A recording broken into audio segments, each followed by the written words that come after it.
I completely forgot to unmute my mic. Immensely professional. Welcome to the grand opening of the mighty attempt at doing the ripping ships and a bunch of other stuff. Now, hopefully, everything goes according to plan. People are going to tell their people, who are going to tell their people, end up with a bunch of people, maybe even end up, arguing about current meta of certain card games. Cough, cough, busted Yu-Gi-Oh! We'll get into that one once there's more people. So all of the sites and everything I have set up should be working. The Etsy store does seem to be alive and functioning. They haven't removed anything yet. I've been trying to get Facebook set up to where it's, considered a shop, because Facebook has to make everything immensely difficult. Jump through this hurdle, next day jump through this hurdle, over and over and over. Mess. Hate Facebook. But that doesn't mean that Facebook is not functional for its purposes. So you can send me a message on Facebook if you are in town, if you don't want to deal with setting up something through Etsy, say, you don't have Etsy, whatever else, if you're not worried about tracking because you've dealt with me before, so on and so forth. Anyway, it's there. It's an option, multiple options. But what we're going to do right now, we'll wait for people to show up, is, now, I know chances are, well, I know pretty sure there wasn't much people here last stream, and that's okay. I don't mind in the least, because when it comes down to it, I'm good company. If anything, I'll just keep talk to myself. But I'll reiterate, not yesterday, the day before, guy came into local game store, not mine, owned by Marcus, Escape from Reality if you're in South End. Check him out, great guy. But this gentleman came in and he got 2 boxes of Arcane Rising. Now, he didn't take any of the bulk and stuff because apparently he gets stuff by cases and that. He makes much better money than I do. But he pulled Art of War, a Command and Conquer, and an Eye of Ophidia. Now, he left. I was quite unhappy. Well, I was happy for him. I was not happy because I've gotten like 2-3 boxes of Arcane Rising. Haven't pulled none of that. Mind you, I wouldn't play with the Eye of Ophidia. It was up to me. I'd sell it.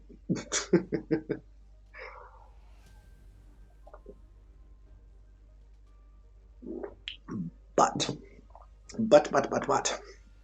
So, he left all the bulk, this whole bunch in the box. And to help build up the Flesh and Blood community in that, in town here, get more people playing because, to all you other card game players, competitively, balance-wise, Flesh and Blood is objectively your best game. I do enjoy the other games. Don't get me wrong, I very much enjoy playing Magic and Yu-Gi-Oh! And Pokemon, Lorcana. I'll probably end up getting into One Piece. If anything, just, get my toes wet and at least have an understanding of the game. Digimon, another great game.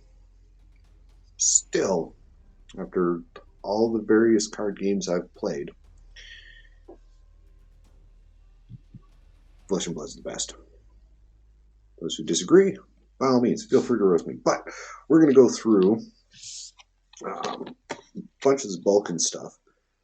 Because one thing that I was asked by Marcus to do was make intro decks to help build the community. So I already have a bunch of intro decks that you can, give away, but things like Fate for Scenes, basically any of your non-token stuff here is very, very good. Yellow Fate for Scene, not used, not good, not played. Optical Moniker, that one even in the, I think it is. So the Optical Monocle used to be decent. It wasn't a meta staple or anything, but the new dash makes this card completely irrelevant because just she can opt every turn because they say so. Which, I mean, that's cool. It's cool. That's great for dash players. For game state wise, not a huge fan.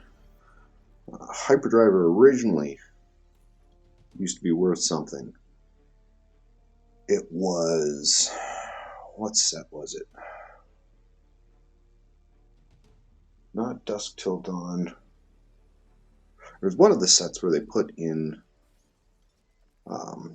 yellow and a blue hyperdriver, making the previous really good red ones essentially irrelevant for, your nice big mech suit there. Which now with the latest set, Bright Lights, mech suit play looks like it's going to be much more consistent and usable.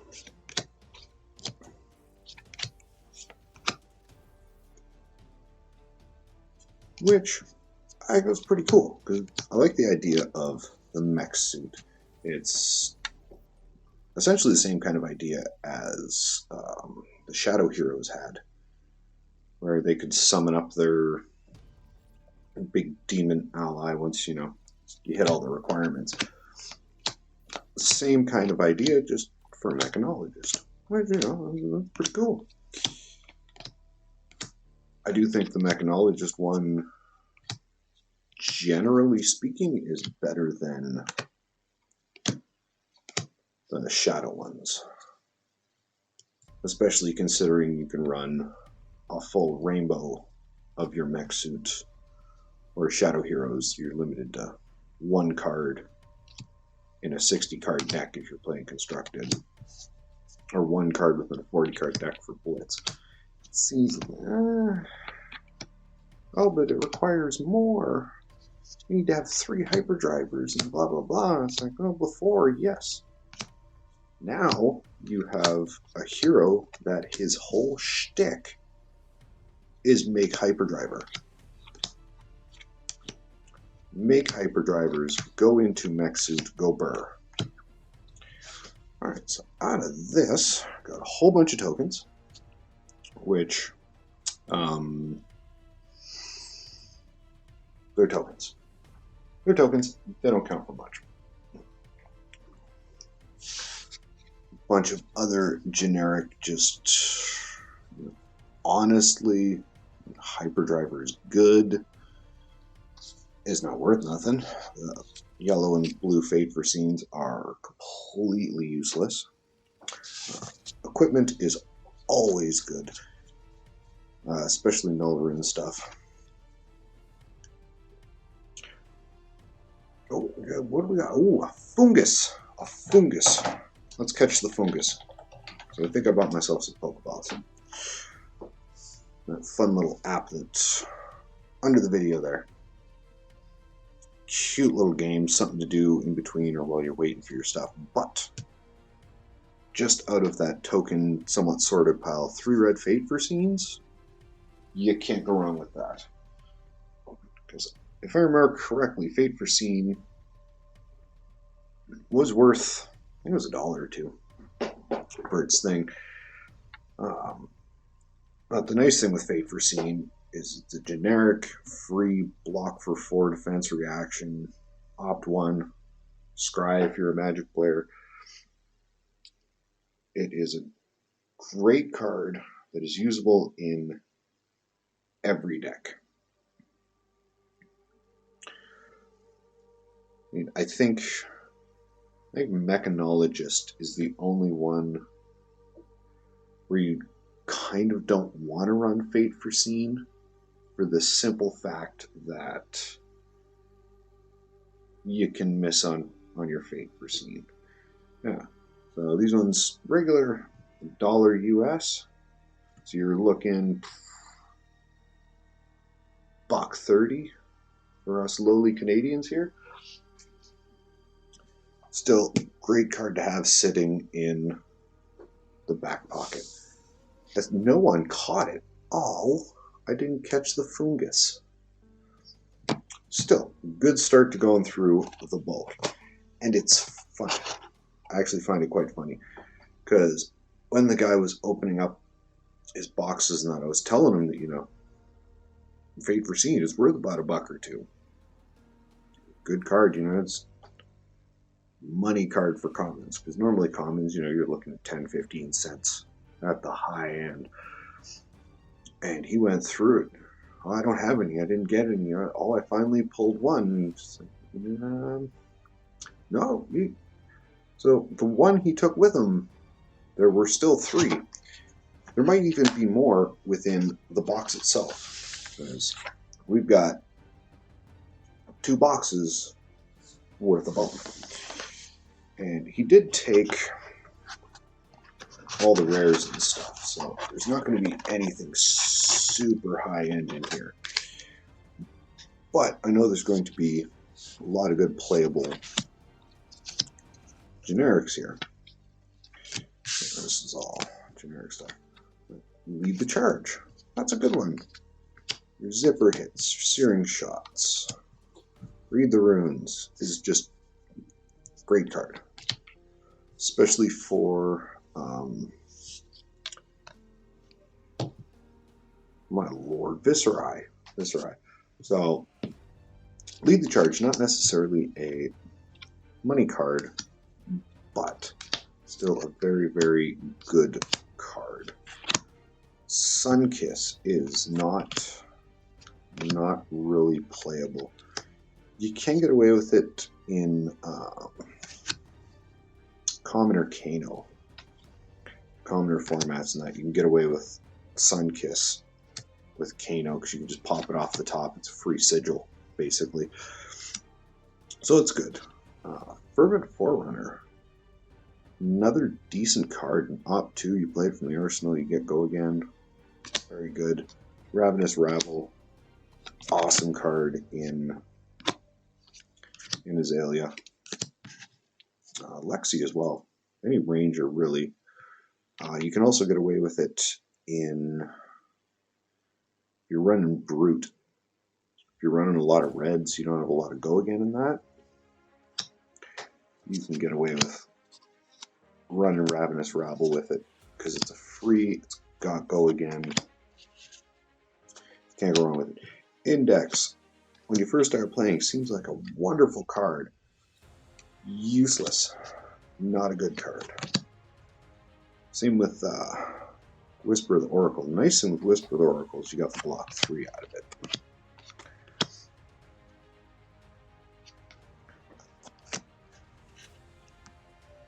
Oh.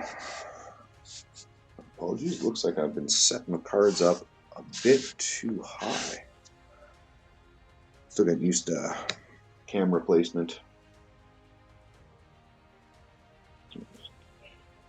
Oh yeah, that's much better. So one thing I did while I was setting up, getting the stream all set up, tweaking here, tweaking there, adjusting this, adjusting that, right? Through Streamlabs, using to stream.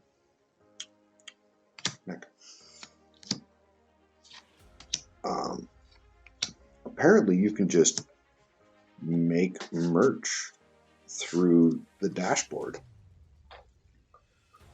which I thought there was going to be a whole process to set up and stuff.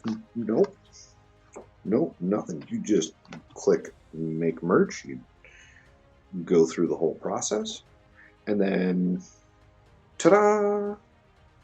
It makes merch and you can link through. Now, I don't expect anybody to ever actually get any merch stuff, because honestly it seems kind of weird in my brain, but nice playmat size, a mouse pad as it's referred to in it, for a decent price. Actually, I think it was 24 or 27 worked out to, I think it was. But the nice thing is I can get just a nice plain white playing mat with my logo on it. So if things go good, yada yada yada, I got that extra, $30 sitting there. I'm probably going to end up picking up one of those, replace the Flesh and Blood one with a proper mat with the logo. It's going to look more professional, yada yada yada. Anytime I go to any events where I'm playing, need a game mat, all that fun stuff. It's free advertising essentially. Oh, what's that? I haven't seen them before. Oh, that's my company. We do this, that, and the other thing. We sell cards and crack packs and ship and other fun stuff. And so that's something I might, invest in down the line. If anything, it'll be cool to have my own mat with logo and that on it. And my brother actually threw together a business logo. He also did the one for the previous one I was doing, where I was painting the cards and trying to do commission painting that way. Unfortunately, that is an insanely niche market, while at the same time being flooded with people. Alright, rip and ship, there's a handful of people on Twitch, really big on Whatnot, which I never actually looked into Whatnot. It might actually be Whatnot might be a better option over Twitch, in all honesty. And Twitch is bigger, it's got more people, more viewers, which is part of the reason why I think Whatnot may be a better platform to do this on. Also, you end up with the benefit that Whatnot is, what's the word I'm looking for? Whatnot is you're going to Whatnot to buy things. You're coming to Twitch not with the intention of buying things. You want to be entertained. So if the rip and ship was the sole purpose, if it was the only thing I planned on doing with the stream, with the YouTube channel, all that, then Whatnot's definitely the way to go, I think. I'm not speaking from experience, that's all just conjecture.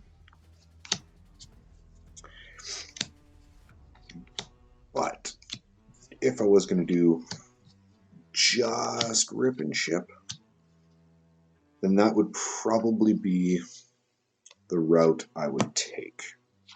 Oh, got some. But that's not the only plan with this. I want to do multiple things, have meta discussions.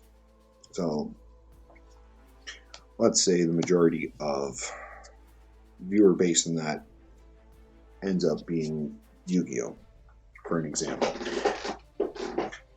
Then I do streams and that we're discussing more Yu-Gi-Oh than other card games. I do want to keep it fairly variety based. I want it to be more more general. I want to have enough knowledge base in every card game so anybody can come in and be like, hey, I've never played Digimon. I've wanted to get into Digimon because of X, Y, and Z reasons. I don't have anyone to play with, and blah, blah, blah, so on and so forth. I want to be able to be like, all right, well, you type in, quotation, or not quotation, exclamation Digimon into chat, and it gives you a list of resources, and this, and that, all these other things. I put these in the wrong spot. Too busy talking. We'll go over here. While at the same time, explaining how the game works, having a couple decks handy, so I can be like, here, look at this. This is how this is going to interact. This is how this game mechanic works. This is how X, Y, and Z with your opponent. To do that, I do need to get a bigger, better setup. Because right now, my setup is not very good for demonstrations and stuff like that. I have far from a high-end setup. But yeah, want to do, tutorial explanations, discussions on various games and their mechanics, which I can do with most of the games.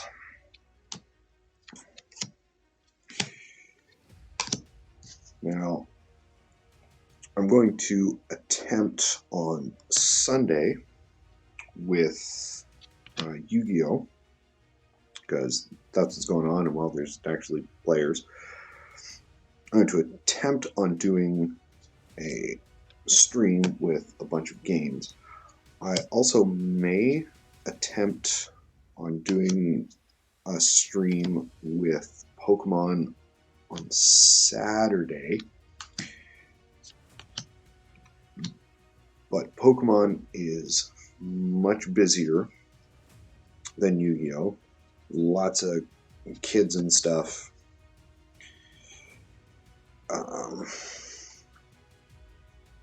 It would be very loud, and I don't have a fancy microphone that cancels out outside noise within, X feet or whatever other fanciness you can get with mics. So my worry is that if I do attempt on streaming at Pokemon, I could see it being too loud for the phone. Things wouldn't register properly. I'm going to do some testing in that with my phone itself, so that way I'll know a bit more. But at the moment, I'm not saying it's a maybe. I'm not saying there's going to be guaranteed I'm going to be streaming Pokemon. It'd be fun. I could show off my janky little Lucario deck, beating up on, some of the meta stuff. I think it'd be amusing. I also Because if I can get it set up where I can stream properly in that, I'd be able to showcase and record games with my kids there. As my, well, let me rephrase that, with my son. Daughter, she is not much of a card gamer. She likes Lorcana. It's simple, pretty straightforward. It's not overly complicated like Yu-Gi-Oh! Or Pokemon. Mechanics-wise, much simpler. But my son, on the other hand, he very much has my brain, where he will sit and we can play for hours, going through deck building, crafting, all this stuff. No issue whatsoever. Daughter, not so much. I think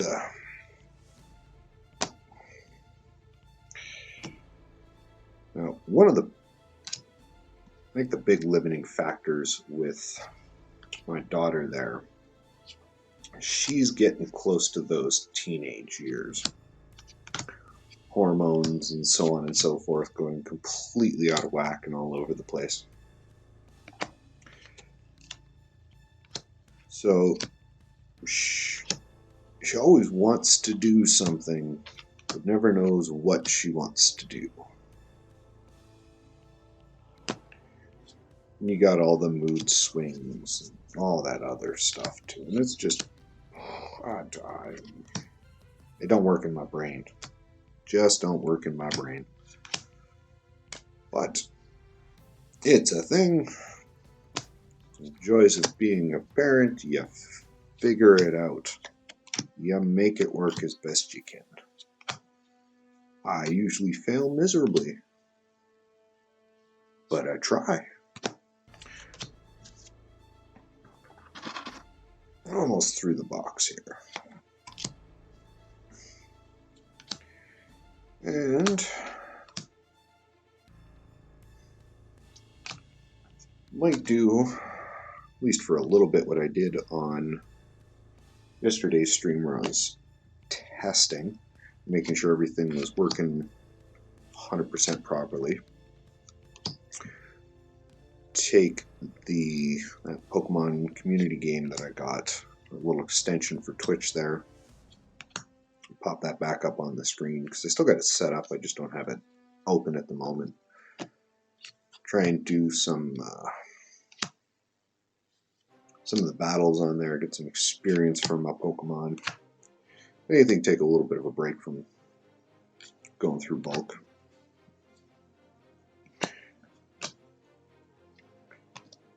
Whereas I do have a handful more ideas and stuff to keep things going.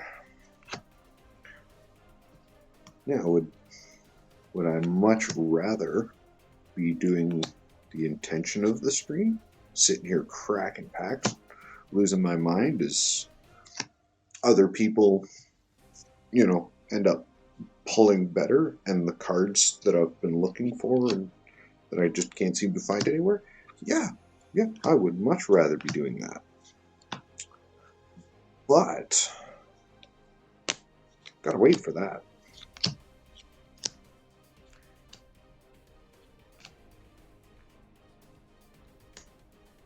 One thing I might do, depending on how everything goes in that,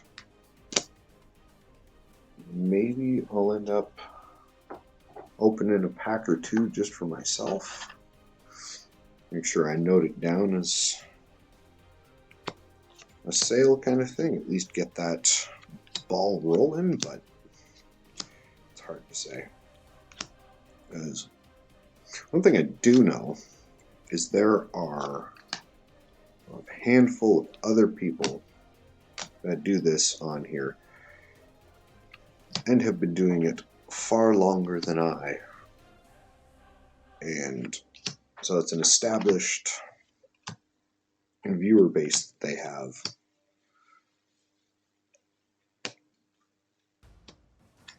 And so there's only really a couple ways it can go. Because what ends up happening is I'd either end up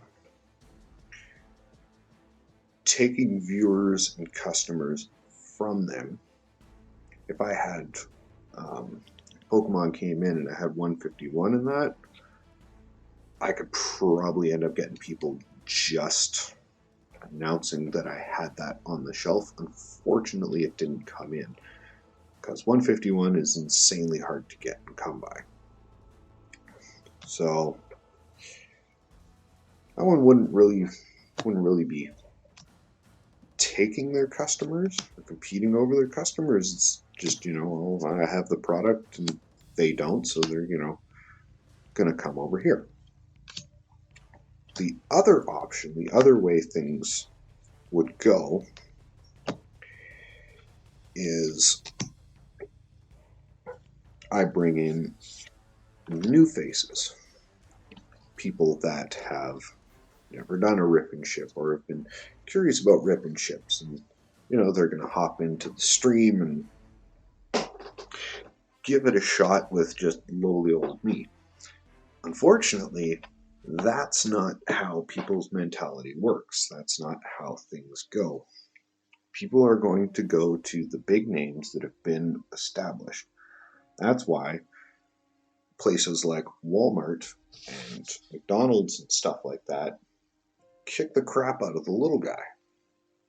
Because everybody knows Walmart. Everybody knows McDonald's. Nobody really knows little ma and pa down the street.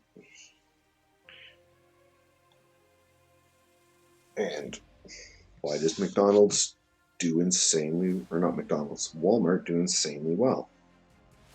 Well, they, for one, have an insanely successful business model.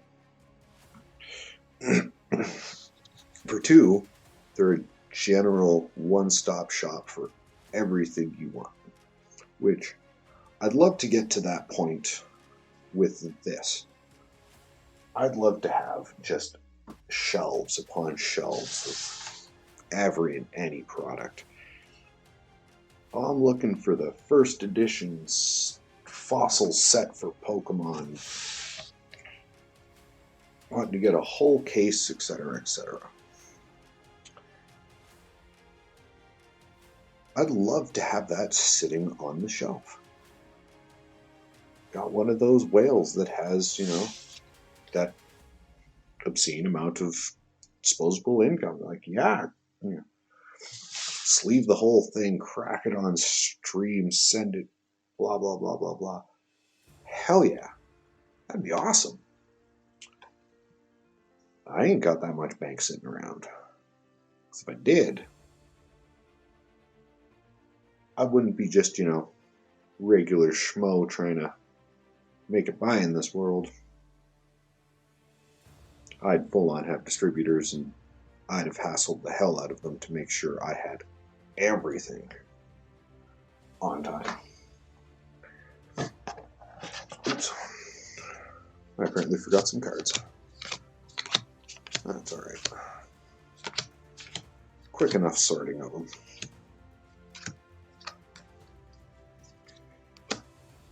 And going through all this. That's all is said and done. And I know these aren't camera, but, well, it's just bulk stuff. Don't really matter.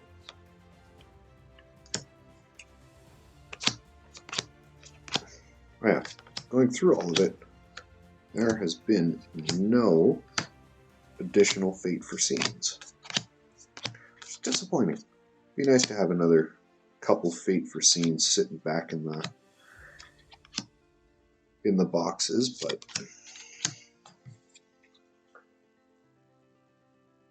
that's okay.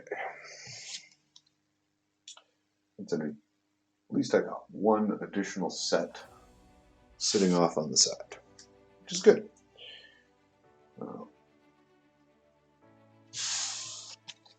It's been 40 minutes so far. So we went through that pretty quickly. Yeah, better setup, bigger desk, maybe some spots so that, when I'm actually going through and sorting cards and that on the in-between time, I got this nice little display. I could just boop, boop, right? That'd be pretty nice, but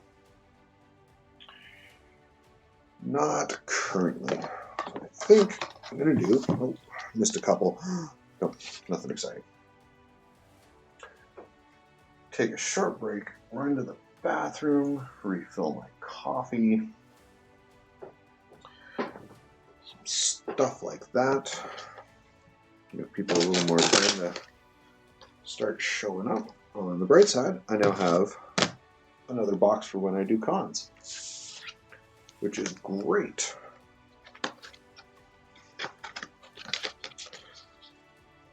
But I will be right back. Probably get a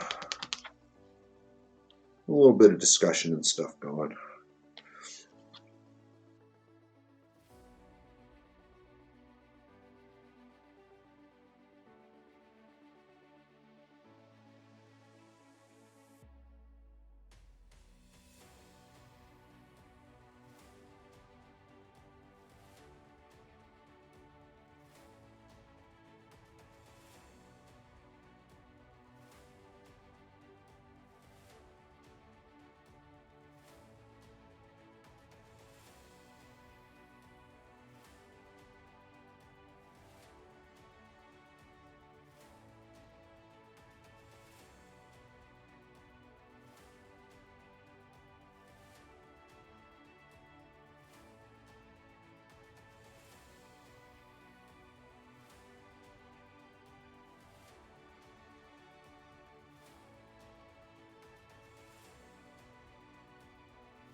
Boop. All right, I am back, and I have a co-host. I have this wonderful little hunter. He is a clingy, needy creature. Well, I think it'd be fun. Had enough people in here, we could put up a vote. That'd be amusing. What is better, cats or dogs? That'd be a fun little enticing thing, wouldn't it? Yes, it would. Because guess what? Cats are better. Cats are better than the doggos. Yes. Don't have to clean up the yard. They only require maybe 5-10 minutes of love. Other than that, they leave you alone. And then, at the end of the day, they come to bed and they stay quiet. They don't bark at the door. The cats are better, right? Cats better? Yes, cats are better. Yes, they are.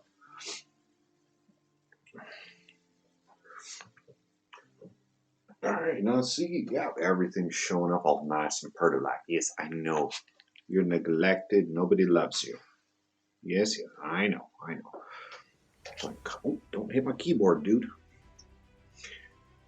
I got a crappy Haunter and a crappy Combi, and that's disappointing. If I do that, I wonder if it'll make it disappear on there. Might. Yes, you're distracting. I'm trying to do stuff. Yeah. You're not helping. Kisses. Yes, you're so sweet. Alright, scratch. Alright, I'm all done. No, I'm all done now. You just stop pawing at me. Go. No, go back to doing whatever dogs do. Yeah. Go back to doing dog stuff.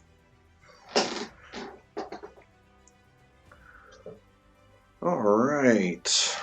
So, got all that bulk sorted out. Still don't got a whole lot of much going on. That I don't need up. That one, do a quick look. Nah, didn't think so. Which is fine.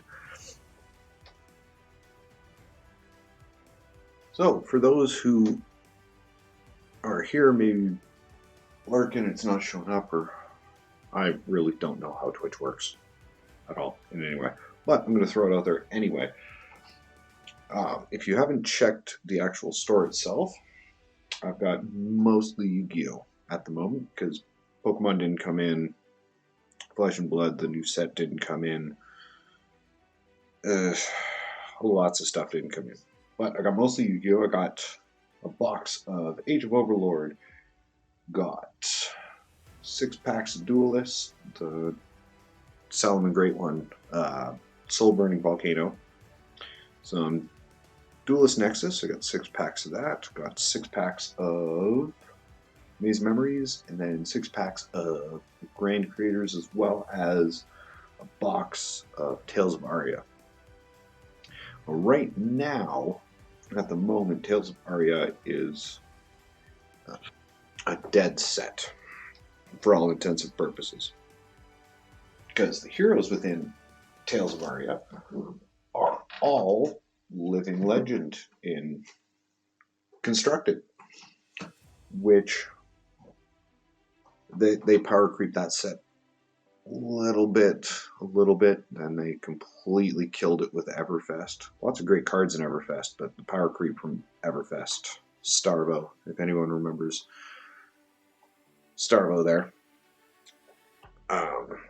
But I do think that Tales of Aria, the set itself, assuming they don't just reprint all the base cards out of it for when they revamp the elemental heroes in their new versions, that set, as well as the cards from it, like your legendaries and that, are going to end up being worth a bit more than they currently are.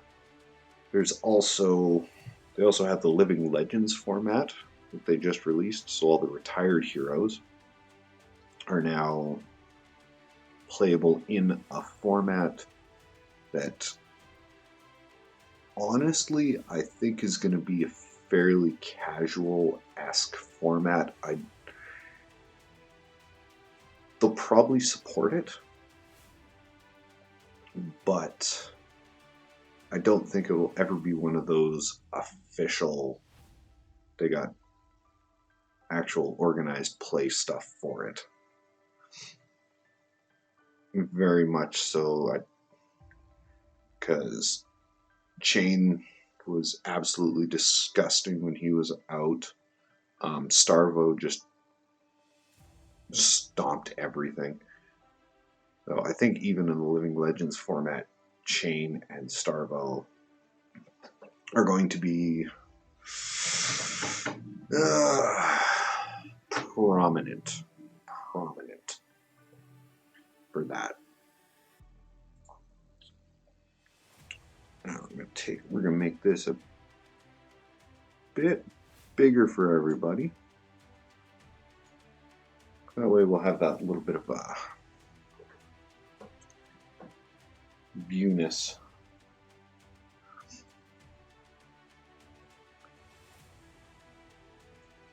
That'll give me something to do while I chit-chat with myself.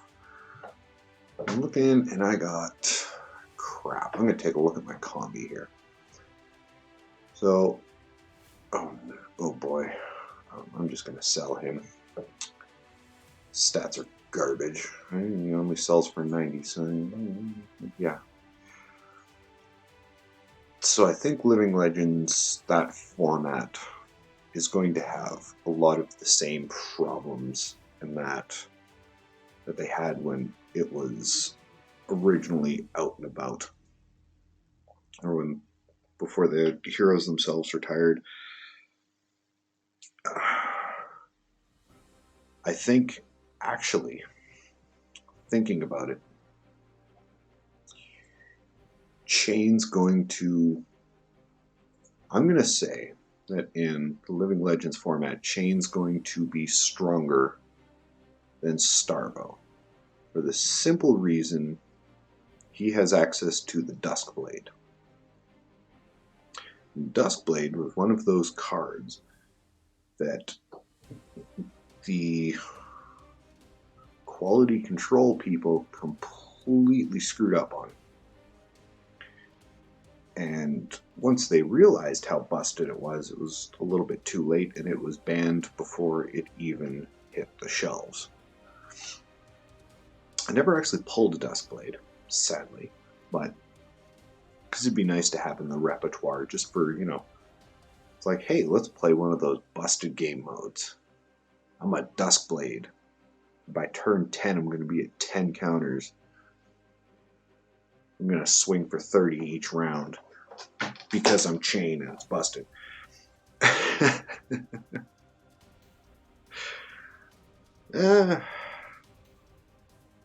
It's an interesting format. It gives a reason for people to play their old decks, their old heroes that they like to play in a pseudo tournament setting.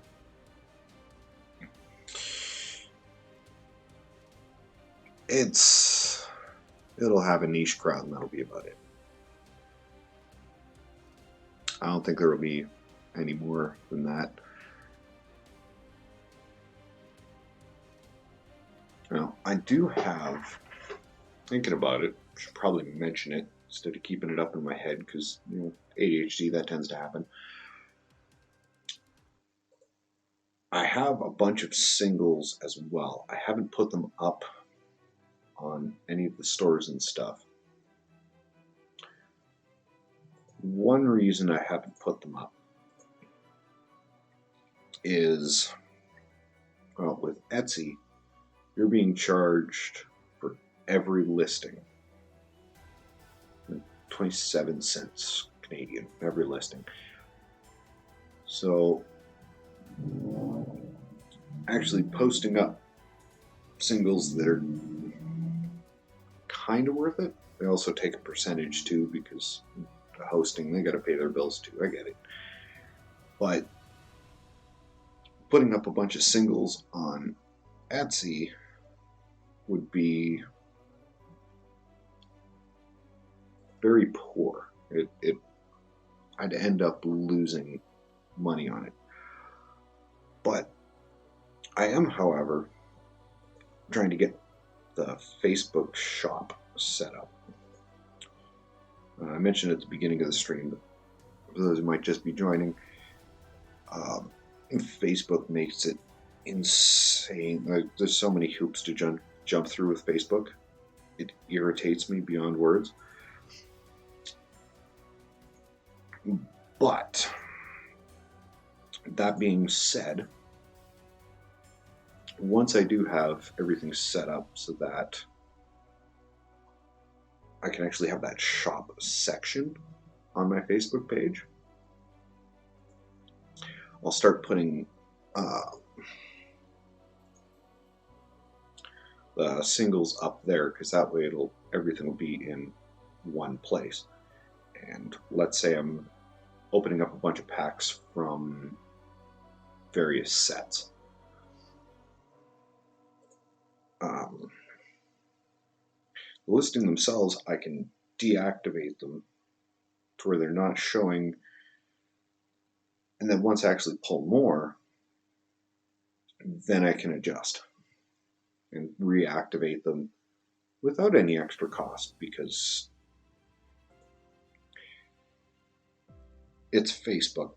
They make so much from ads and everything else they do that they don't need to charge for listings. But they're going to make you jump through 75 different hoops in order to, actually get it set up.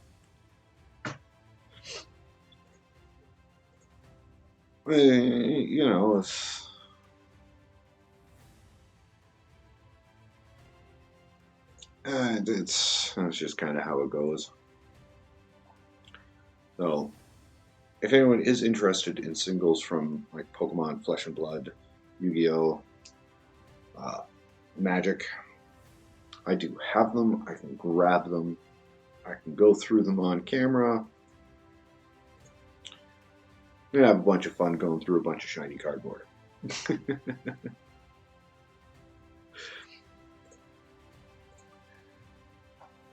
I don't have any lists or anything made up, unfortunately, because, well, I got too many cards and setting all this up and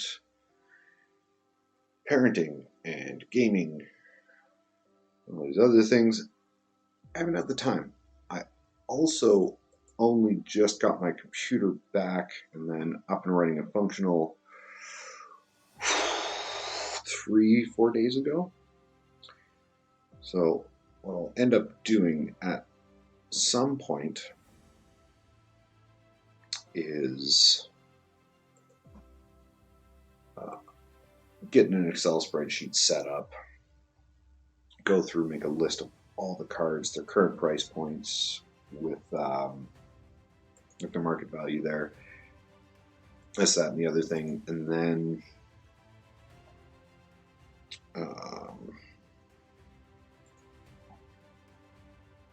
having that up and available. Oh, that was dumb.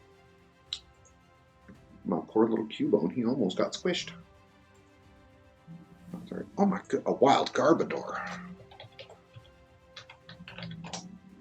That's a pile of garbage. I don't have a Pokeball. I do have Pokeballs. Oh, good catch. Great ball. Yeah. Yeah, I know I got Great Ball. I got one. Oh no, he has died. Sure. Free pivot. Hopefully I'm faster. Oh no, you used heal block. You're faster than me. That makes me sad. Yeah, eventually get to the point where I have all of that up and listed, sorted decently, because everything kind of got unsorted and messed up when I did the con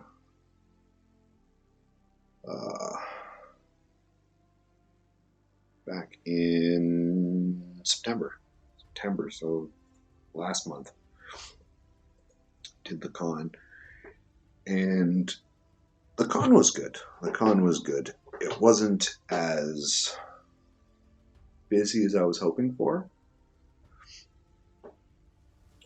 but it was also good. Got to meet a bunch of people, do a bunch of stuff. It was good. It was good. There's no real complaints about it. Ooh, I caught the Garbodor.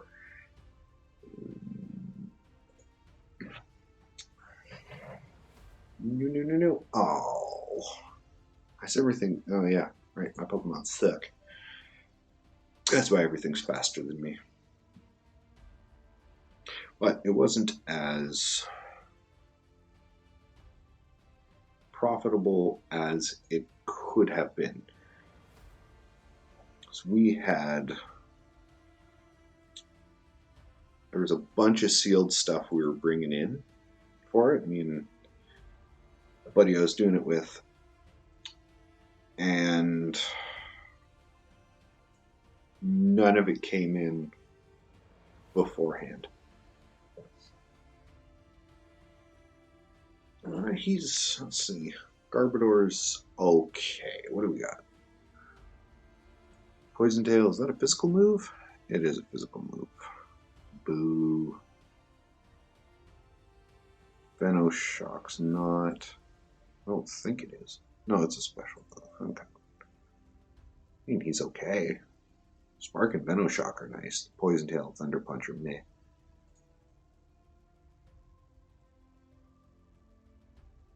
I did get some experience on them. Oh, you went up to level 6. Okay.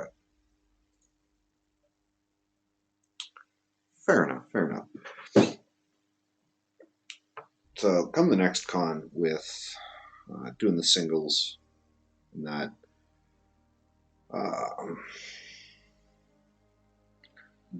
Definitely going to have more sealed stuff on the shelves to sell.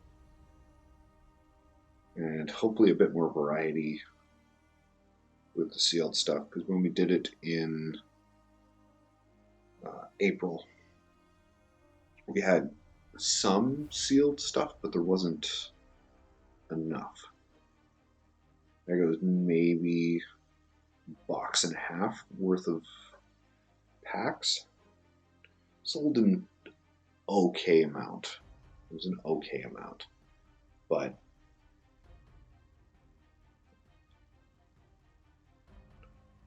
Pokemon's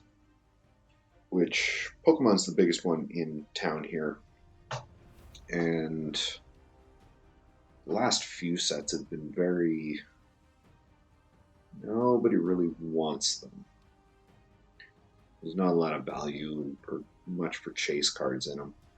151 currently is doing very good. It's also very hard to get. And they did the same thing they did with Crown Zenith, where no actual booster boxes itself. So the only way to get loose packs is you got to be a big enough company that gets the hangers. So you need to be a Walmart, you need to be a 401 Games, you need to be Card Market. I don't know if they do. It's the only other card place I can think of off the top of my head. But the actual hangers, single packs. Other than that, you're getting everything in bundle boxes where you're getting, your promo Alakazam or the promo Zapdos alongside the packs. So it's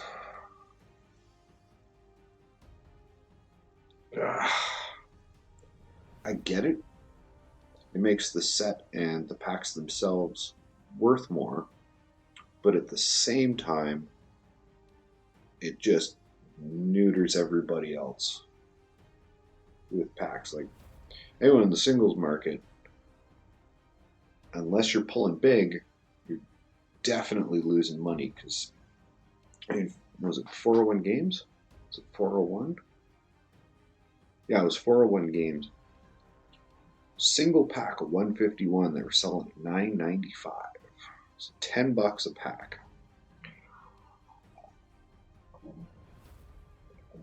But if you got the Alakazam box, which comes with your Abra, your Kadabra, your Alakazam, and 4 packs, that's only a $30 set. So you can get 4 packs for $30, or you could get 4 single packs for $40. Makes absolutely no sense to me. But there's people who buy it. They buy it, they bought it, and 401 is completely sold out of single packs. When you could get more packs for your dollar getting the sets and stuff, and it just doesn't make sense to me. The Pokemon community confuses the bloody hell out of me because it just doesn't make sense at all in any way. Why would you spend more for the same product? Unless there's something I'm missing. Now, if there's something I'm missing, if these packs are, somewhat different in some way, somehow, by all means, let me know. But from what I've noticed, oh, no.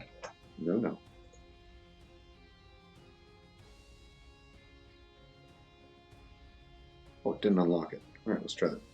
There we go. All right, so we can shrink this back down. I'm done with that for the moment.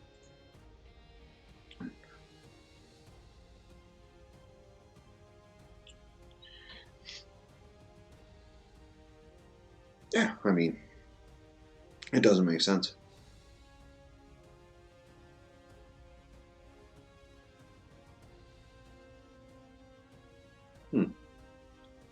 I'm just thinking about it. It's like if I did end up, opening a pack or two for, stream content-wise, I don't know how to actually clip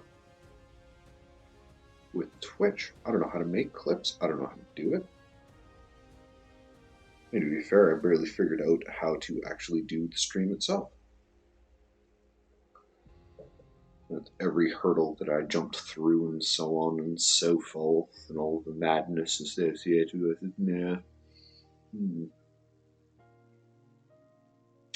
Yes. I wonder if I could do it through the stream manager, if I have to actually do it. I don't know. Actually.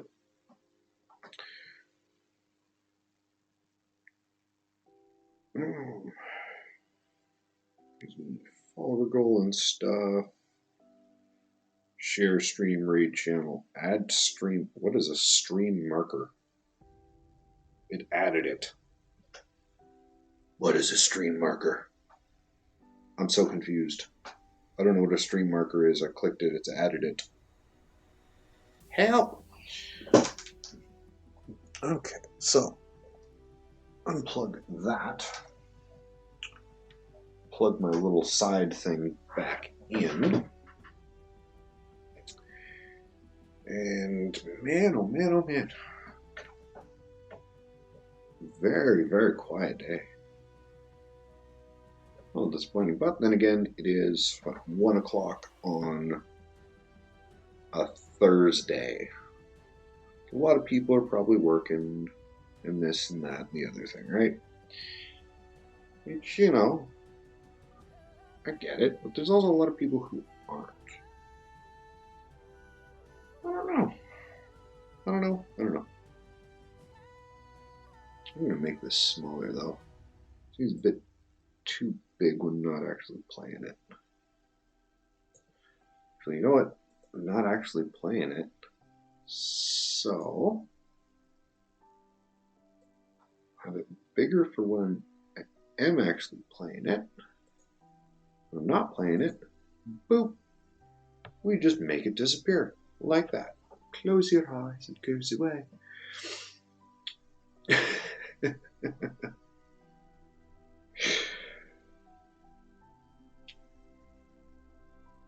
So I'm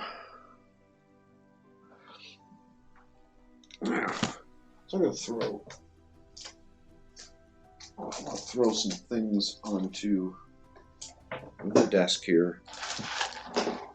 A little bit of visual stimuli. On each of these. Bang, bang. Bang, bang. Bang, bang, bang, bang. Like so. Oh yeah, look at that. Look at that. Oh. Gorgeous. BEA. Beautiful. Yes. And then I think I might do a quick run to the bathroom because I have the bladder of a 2-year-old. Maybe that's something I should do. Set up a bathroom counter. Label it as bio break with a little toilet right about right on the. Because I know I go to the bathroom a lot. If I had a counter have like a high score and a counter on the stream for every bathroom break in that stream, while at the same time having lower that a little bit, all having a high score for how many times I've gone to the bathroom. I think that would be amusing. I do think my mic is still a touch too high, maybe. I don't know. There's no one really here to be like, hey, how's my volumes? Hey, how's my volumes? Well, if there is anybody and you can tell me how my volumes are, that'd be awesome. If not, it is what it is. Work with what you got. Just kind of gamble and hope it works. It's like opening packs.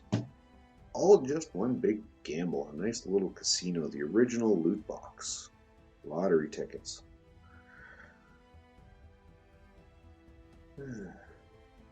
Yeah, lottery tickets. I mean, sometimes you win big. Mind you, I've never really won big on lottery tickets. I have gotten some good pulls.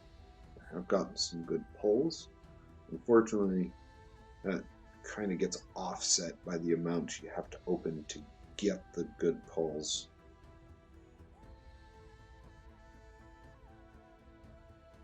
Really depends on how you look at it. But a lot of the fun is just opening the packs, seeing what you get.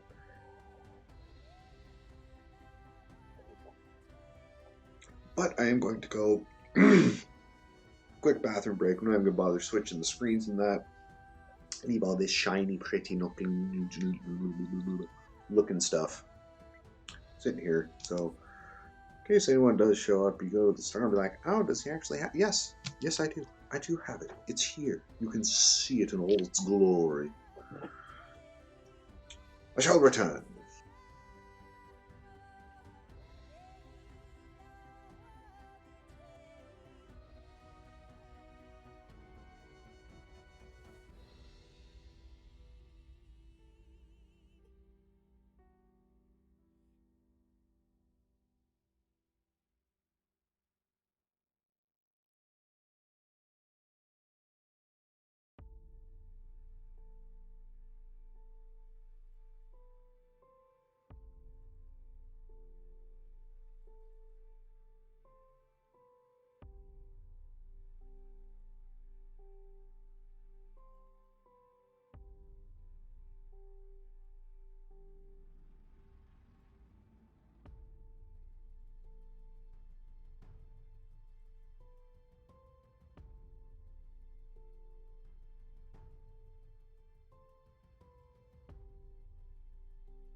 I'm back.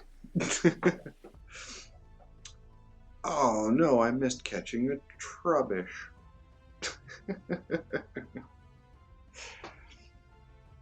That's alright, that's alright. And big bunches of exciting. One thing I did think about doing. I have a way to do it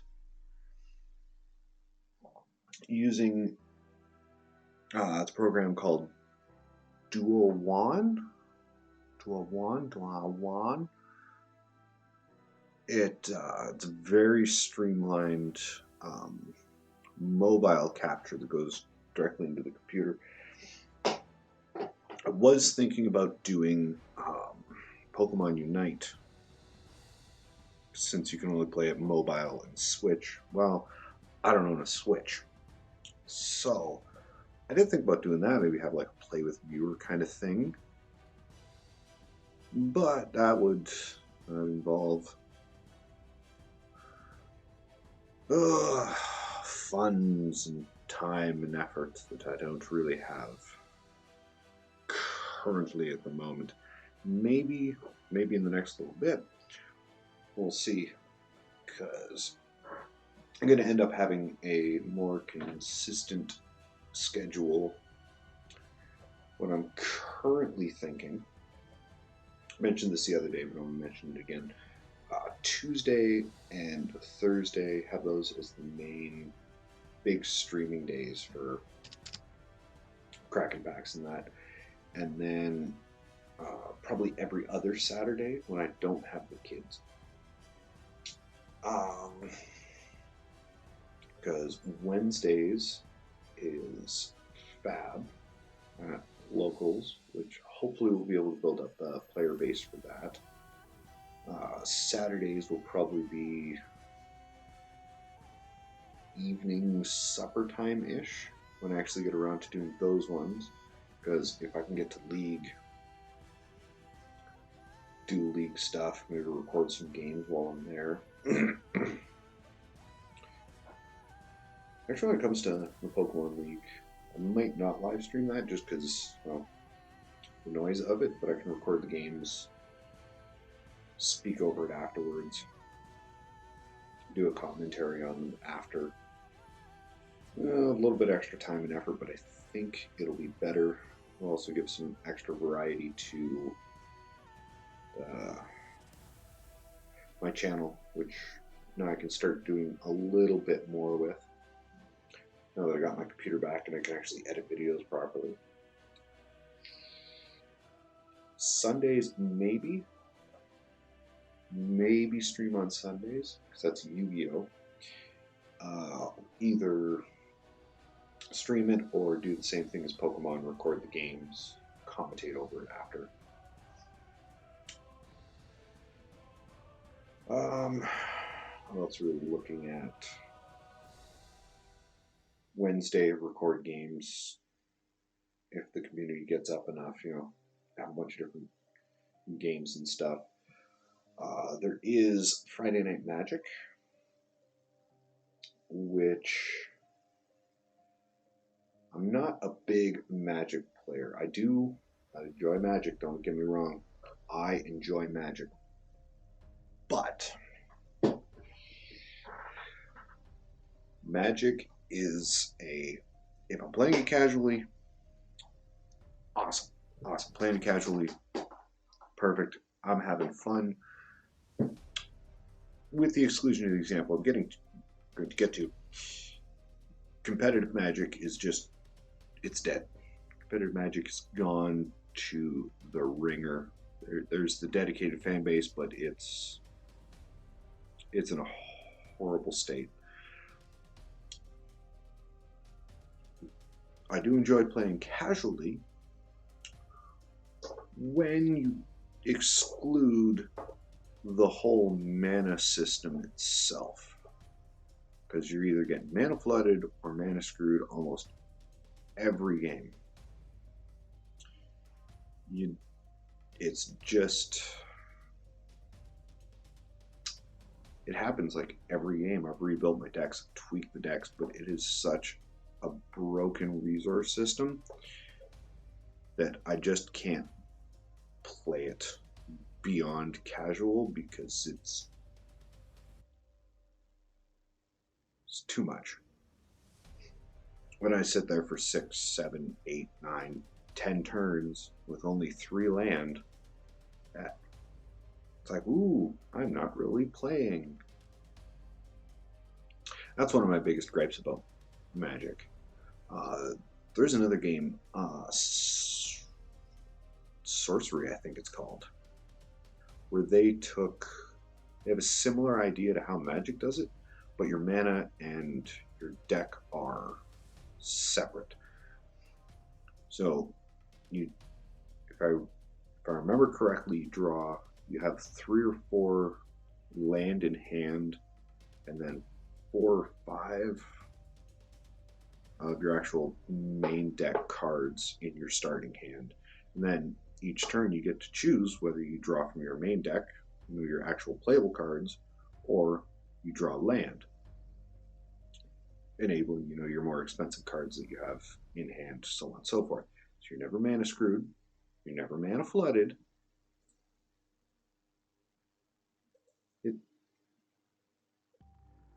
They took a bad system and they fixed it.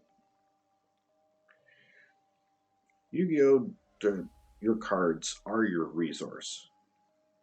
Yu-Gi-Oh's, it's a busted game. Yu-Gi-Oh's gotten to the point that it's too complicated for new players to come in. So right now it's sitting in a state where it's too complicated for new players. Any returning players, it's so vastly different from when they used to play that they're essentially relearning the entire game. So you've got just your core player base that's really dedicated and enjoys the game, but you're not bringing in any new people. So me and Mark have been talking about this at the store, and they're 25, 30 years down the road, once the people who currently play Yu-Gi-Oh! Get too old to play Yu-Gi-Oh! Or move on to other stuff, Yu-Gi-Oh! Is just going to slowly die if they don't fix the problem. As they did the structure decks in that, which awesome. It was great that they're doing the structure decks. The problem with the structure decks is not the structure deck, it's the gameplay mechanics itself. But I do think they're trying to shift, to go from their overly complicated current version into a simpler version. And one of their big pushes that I think they're doing, this is all conjecture, is with Rush Duel. With Rush Duel, they simplified the card text way down. Mechanics-wise, much simpler. But with Rush Duel, it goes, here's your cost for the effect. Discard a card or whatever it is, and then here's the effect you get. That's it. Just 2 lines of cost, effect. Nothing fancy, no additional 75 lines of text shrunk down to where you can't read it. I think that if they push that, they support it enough, it could be the fix for the current game state. The problem is a lot of the people don't like Rush Duel because they've gotten so used to the way Yu-Gi-Oh! Currently is. Combo, obscene amount of interactions, so on and so forth. Boop, boop, boop, boop, boop. Yeah, I don't know. They very much have an uphill battle. As I was saying earlier in the stream, Flesh and Blood is just your all-around competitive, better game. You can't be mana screwed. You can't be mana flooded. Every turn, assuming your opponent is doing anything, you get to interact with your opponent. It's a two-player game. It's not a, we're going to each take our turns and whoever has the better turn wins. It's not. It fixes so many problems with so many games. The big ones like Magic and Yu-Gi-Oh! Biggest one, Pokemon, is it is a collector's game first. Always has been, always will be. The competitive side of Pokemon is doing very, very well, especially with the news that's been going around. You can get a competitive deck for $60. Yes, you can. You can play the meta for under $100 with Pokemon. You want to play competitively, you want a simple enough game, mechanics, it's good, it's balanced, everything's, fairly streamlined. They're very good at fixing broken combos and stuff that comes up in the game. But Pokemon is awesome. Cheap to play competitively. If you're collecting, you're expecting to spend more for the fancy version of a card.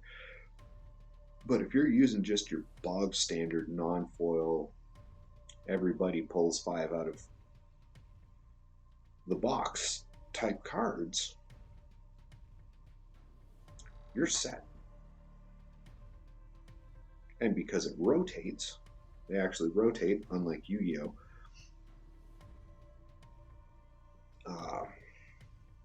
The competitive scene stays fresh. It's always new. It's always changing. There's always some adjustment. A new set brings in new cards or brings back old staple cards. Like in the next set that's coming, they're bringing back Pokemon Catcher. It's a discount boss's orders that you can do more than once per turn. There's a Pokemon that whenever one of your opponent's things switches, they take damage. So you can, it's probably not a very effective strategy, but you can bounce their stuff back and forth using Pokemon Catchers and boss's orders and get a bunch of free damage while disrupting their current game plan. Awesome. Pokemon, great game. Very much recommend it. Very good. Especially if you're still fairly new. Flesh and Blood, more complicated. Still highly recommend it because it's just a better game. But also very good. Now, Lorcana, on the other hand. Lorcana.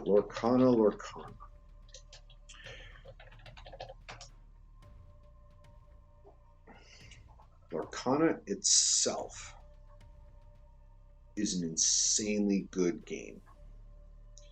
Mechanically, super simple. Super simple. You teach it to an 8-year-old, an 8-year-old can play. Insanely easy to learn. Currently, the problem with Lorcana is not the game itself. It's that there is no product. Nobody can get their hands on Lorcana because they didn't print enough of the first set. Now, Marcus speculated this was intentional. Create scarcity, make everybody really want it, so when they do the reprint and release the second set that they're going to do conveniently just before Christmas, everyone's going to jump on it, throw their paychecks at it, boom. But aside from the marketing shenanigans and their little false scarcity and the current cost of product on the secondary market, the game itself, mechanically, the way it plays, very, very good, very casual. The competitive side of Lorcana is still developing. Right now, you've got two main strategies that I've seen. You're either going pure control, disrupting your opponent, and looking at everything they're trying to do, and you're saying, no, no, no. Oh, now that we're in turn 10, I'm going to put down a board you can't do anything about, and then I'm just going to quest for game. Or the other, simpler, more effective strategy, pure aggro. No control, nothing. You start with Lilo, you quest. You just keep throwing down bodies that quest for a lot, and you just go quest. The only time you interact with your opponent at any point is when they have something on the board that can stop you from going, I quest with everything. Other than that, that's what the current competitive is. Competitively, I don't... I mean, anyone who watches this afterwards, or is currently watching it, there's going to be a lot of people in the Lorcana community that are like, no, that's not how it works. There's a lot of subtle decisions. No, there's really not.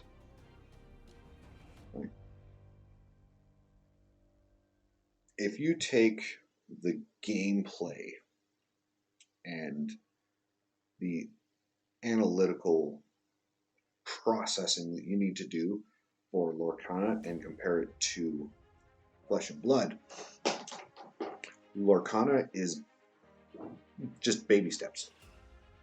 It's like, is there anything on his board that can stop me? No? Then I just do what I want. Because unless it's on the board, it can't interact with you. That's it. That's your decision making.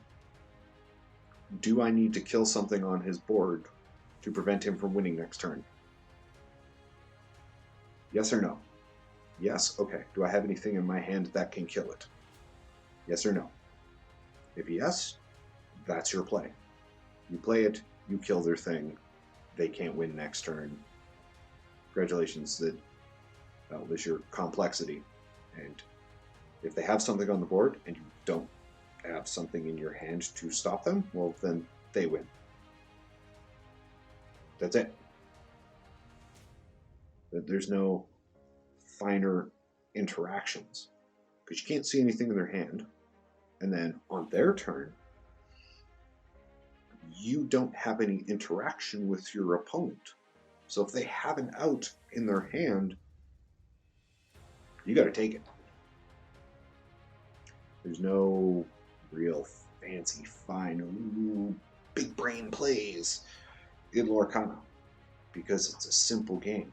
It's not designed to have these super huge, big brain plays. Fab, on the other hand, generally is fairly simple.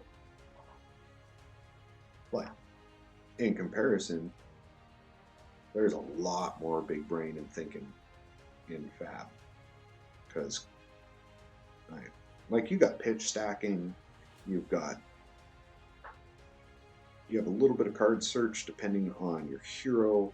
There's various play lines you can do to play around things that your opponent may or may not have, because depending on the hero you're playing against, and depending on what kind of version of that hero you're playing against, and this, and this, and this, there's tons of variability, because With Fab, you're playing with each other. You're interacting with each other on your turn as well as your opponent's turn. So there's all these micro decisions, even with just something as simple as blocking, because they attack for 4. Well, you got 4 cards in hand. Can you take that 4? Is there an on-hit effect? If I block with 1 and a piece of equipment, do I still have a playable hand? And it goes on and on and on. Far too much to get into on this, unless there's somebody actually, wanting to hear about that, and then I can get into that, but I'm not going to right now. Long story short, Lorcana is your card game introductory hit. It is the drug dealer giving you a free sample. That's what Lorcana is. It's your intro TCG because they've taken mechanics from every other TCG. They took all the good stuff, mashed it together, and burped out Lorcana. Which, that's great. Awesome. That doesn't make it a very good competitive game. Not saying that it's bad, but that doesn't inherently make it good. Once they got a couple more sets out, then competitively I could see it developing a lot more than its current state with just the first set. That being said, it's your fix to get into any other card game except for Yu-Gi-Oh! It doesn't transition into Yu-Gi-Oh! In any way just because of how different Yu-Gi-Oh! Plays. But they even took the simple mechanic like they have in Digimon. Where in the Digimon card game, when you attack your opponent or use specific abilities, you're tapping your creature. And when your creature's tapped, that's the only time that your opponent can actually attack that creature. They took that mechanic, put it into Lorcana. They liked the mana system from Magic. So they made it where you can take almost any card from your hand and turn it into mana. You're never mana screwed, you're never mana flooded. Because the card has multi-purpose. Just like in Flesh and Blood, there are multi-purpose cards. They got rid of one of the problems that Magic has. Oh, you have a really big creature. I need to throw a whole bunch of damage into it this turn to kill it. My deck doesn't do that. But in Lorcana, they're like, no, damage is perpetual. Like, you took 2 damage last turn? Well, guess what? You still have 2 damage. Come your next turn, and the following turn, and the following turn, until you heal it or it dies. Okay, so they have fixed that problem. They got no complex chains or instant speed stuff. Because they don't need it. That overcomplicates the game. It's a simple game. It's a casual game. It's supposed to be a game that, your 8-year-old and grandma can sit at the kitchen table, spend 5 minutes learning how it works, and play a game. That's what it's for. It's not meant to be some overly complicated thing. So, Lorcana is your introductory to almost every other TCG. Yu-Gi-Oh! Being one of the big exceptions. Digimon's different enough, but also a very good game. It runs into a lot of problems that the normal, turn for turn kind of does, but the way the memory system of that works in Digimon fixes a lot of the problems because you and your opponent share resources, which I think is just it's a wonderful system. It adds a level of complexity that other card games don't have. Is it worth it to give do I want to limit my opponent's resources on their turn, or is it more beneficial to bring out this really big disruptive creature, but then they have more resources to play on their turn to potentially out this big creature? And it's it's this nice little balancing act. And they have made it a bit over the top complicated wise, especially when you're first learning, because almost every pre-Digivolution has got a little bar on the bottom of text that's inheritable. So when you Digivolve, now your new beastie has that inherited attribute from everything below it. So it can get a bit complicated, but I don't think it's too over the top because none of the inherited abilities are completely ridiculous, as far as I know.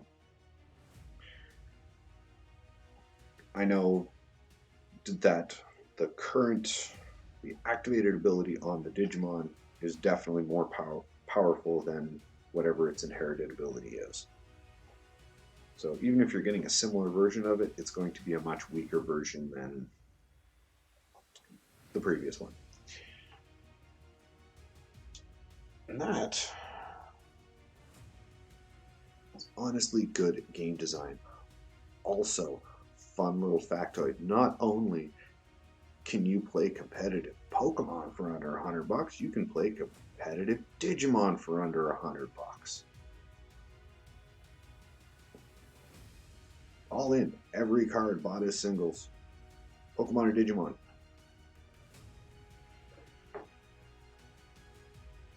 But Pokemon's massive, Digimon not as much. And I think there's a couple of reasons. I don't think Digimon is as successful as a TCG publicly as Pokemon is. Well, one of the first reasons is Bandai is insanely protective of their IP. If you make something using their IP, they're coming at you with a ban hammer. Pokemon, unless you're making a whole bunch of money off of their IP, they're pretty much going to leave you alone. They're going to leave you alone for fan-made stuff, custom versions, because they understand that those things build the community for your IP, which brings people to buy your product. Digimon's too overprotective of their IP. That's their first problem, Bandai itself. The second problem why I don't think Digimon is as big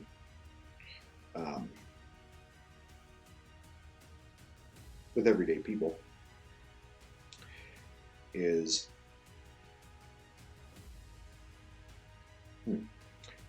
they don't have a good, actually, it's not even that they don't have a good one, they don't have an actual online client at all to play the game.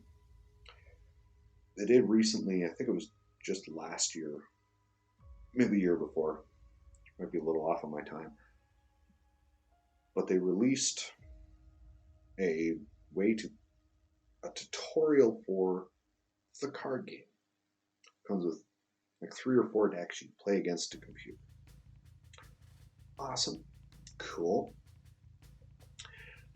But that's all you can do.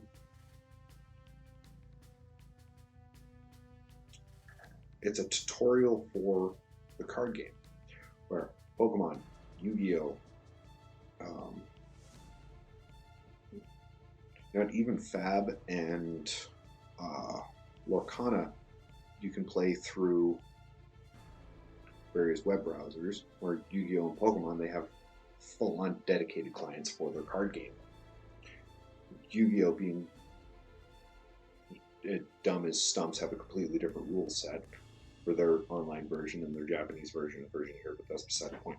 The point is, Digimon doesn't have an actual online client for people to go play, test, properly try the game, or play with their friends, or even see anything beyond the 3-4 starter decks that are included in the tutorial.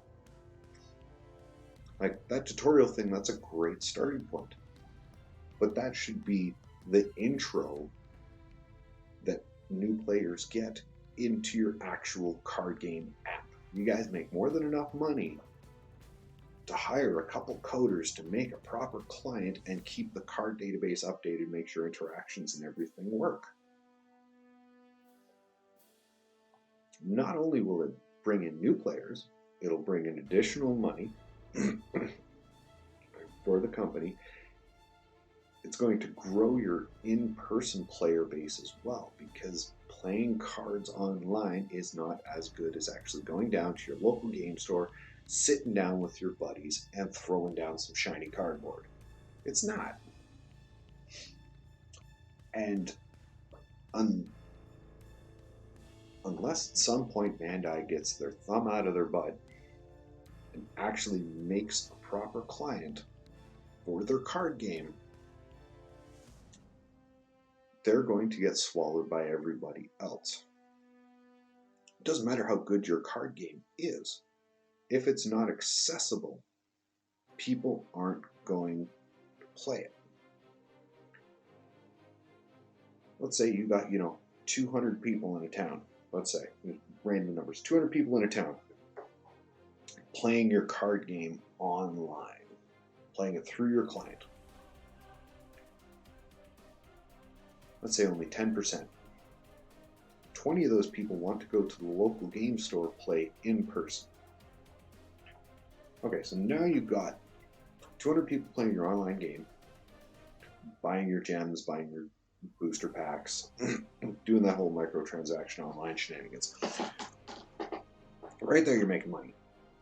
Now, you also have people, even if it's just 10%, 20 people going to the local game store now buying actual paper product to play, to then go to events and all this other stuff playing in person. Not only does that increase revenue, you've now got 2 bits of people, 2 sources of income from the same 20 people, and you're helping out the local game store. Well, the local game store, another benefit of this, there's 20 people sitting there every Thursday. They're playing Digimon. People coming in and out of the store. Oh, well, maybe we just recruited another 5 people to start playing Digimon. Well, they pick up their starter deck, they grab some booster packs, right? Okay, so now you've got an additional 5 people playing it in person, getting the actual physical product. And chances are those people, if they enjoyed the game, are then going to go and get onto the online client so they can play on every other day of the week that's not Thursday locals.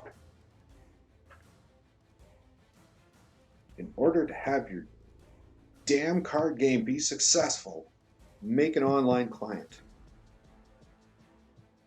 I guarantee you, if there was an online Digimon client, a proper one, I'd throw it up right now and we'd be playing some Digimon while we wait for people.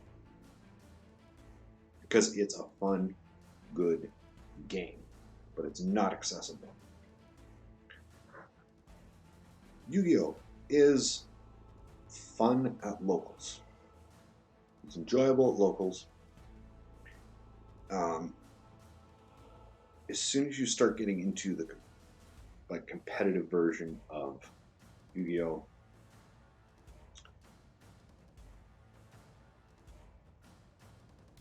It's not as much fun. There's very little interaction. If you have a hand trap, Yes. Okay. Do you know when to stop your opponent at their combo and hope that they don't have a way to play through it? If you know that, it's a coin flip. They either have the out or they don't. If you don't have the hand trap, well, guess what? Your opponent's just going to set up their board, play with themselves for 10 minutes, and then you got to try and deal with it. Your deck either has the power and engine to get through it, or, well, you lost game one. Let's go to game two. One thing that I started doing with Yu-Gi-Oh! Is domain format. Locals starting to get people in on that. It's a singleton commander kind of version. You can play it real sweaty and try hard, but it's fun. It's simple, nothing too crazy. You know. So Yu-Gi-Oh needs to fix its stuff. Digimon needs to get a proper damn client. They really do. That game would explode if they had a proper client. I'd put money on it. I'd put money on Digimon. It would be just massively good if there was an online client. Lorcana, Ravensburger need to bump up their production and stop doing this scarcity market BS. Or we didn't think it would be as hot as it was. It's a Disney card game that's been hyped up for a year before it was even released because people got spoilers of the cards and created online ways to play with the cards before the game was even out. There were meta lists before the physical product. We didn't think there was going to be the new bullshit. Lorcana needs to fix their shit. They need to get the numbers out so that people can actually get the product. Fab, great game. It's slowly getting bigger and bigger and bigger.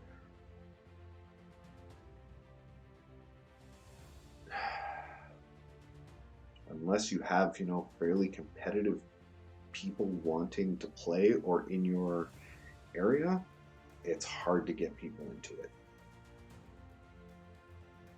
Because it is very much a player-focused game.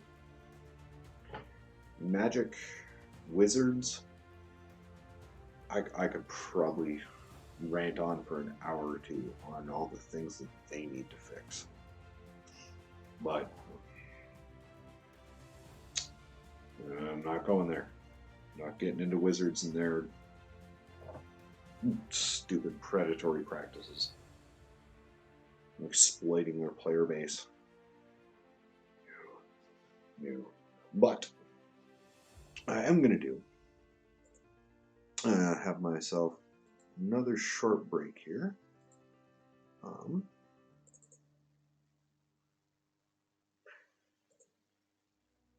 Try and get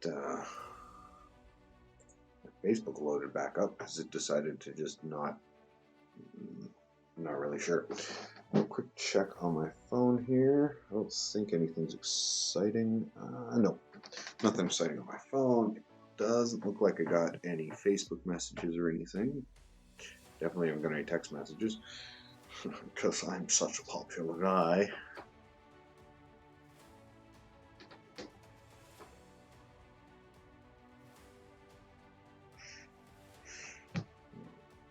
That's okay. Never really popular, and I'm okay with that. Alright, I will be right back, and maybe after the 2-hour mark, people start showing up and doing all the craziness. That'd be pretty sweet.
Ay, ay, ay, ay, ay, ay, ay.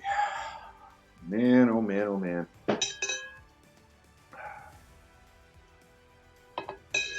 It's crazy, weird. That's probably getting picked up really, really loud on there. My apologies.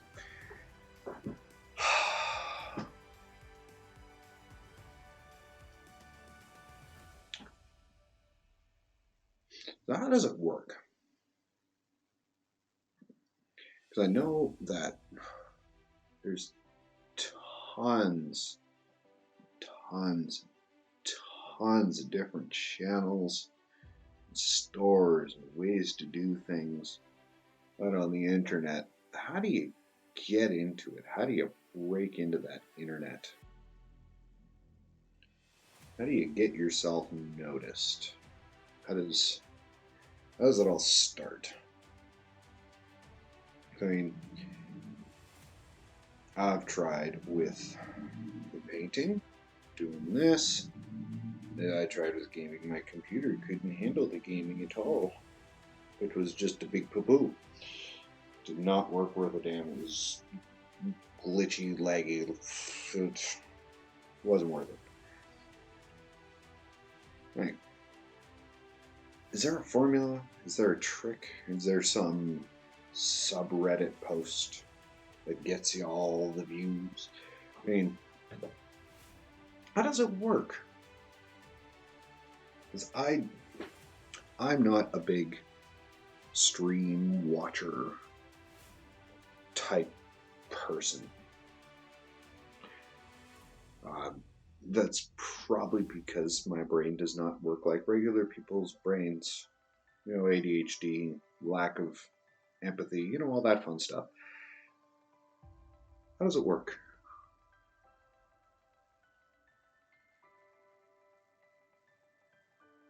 How does one become entertaining, engaging, without anyone to entertain or engage with? I mean, I got enough random stuff going on in my brain that I could probably just sit here for, you know, another hour, 2 or 3, rambling on, talking about this, that, or the other thing. Maybe grabbing a deck and explaining how it works, doing some test hands, you know, just a whole bunch of stuff that I could go blah, blah, blah, blah, blah about. But if no one's coming in and watching it, how does that work? How do you get that ball rolling? I mean,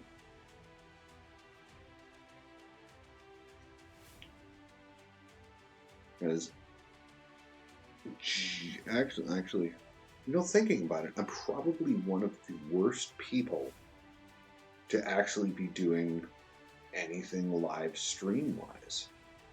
And it's not because it's the normal everyday blah blah blah, you know, oh, I'm boring, I can't be entertaining or any of this. No, it's nothing like that. It's more so because I am socially inept.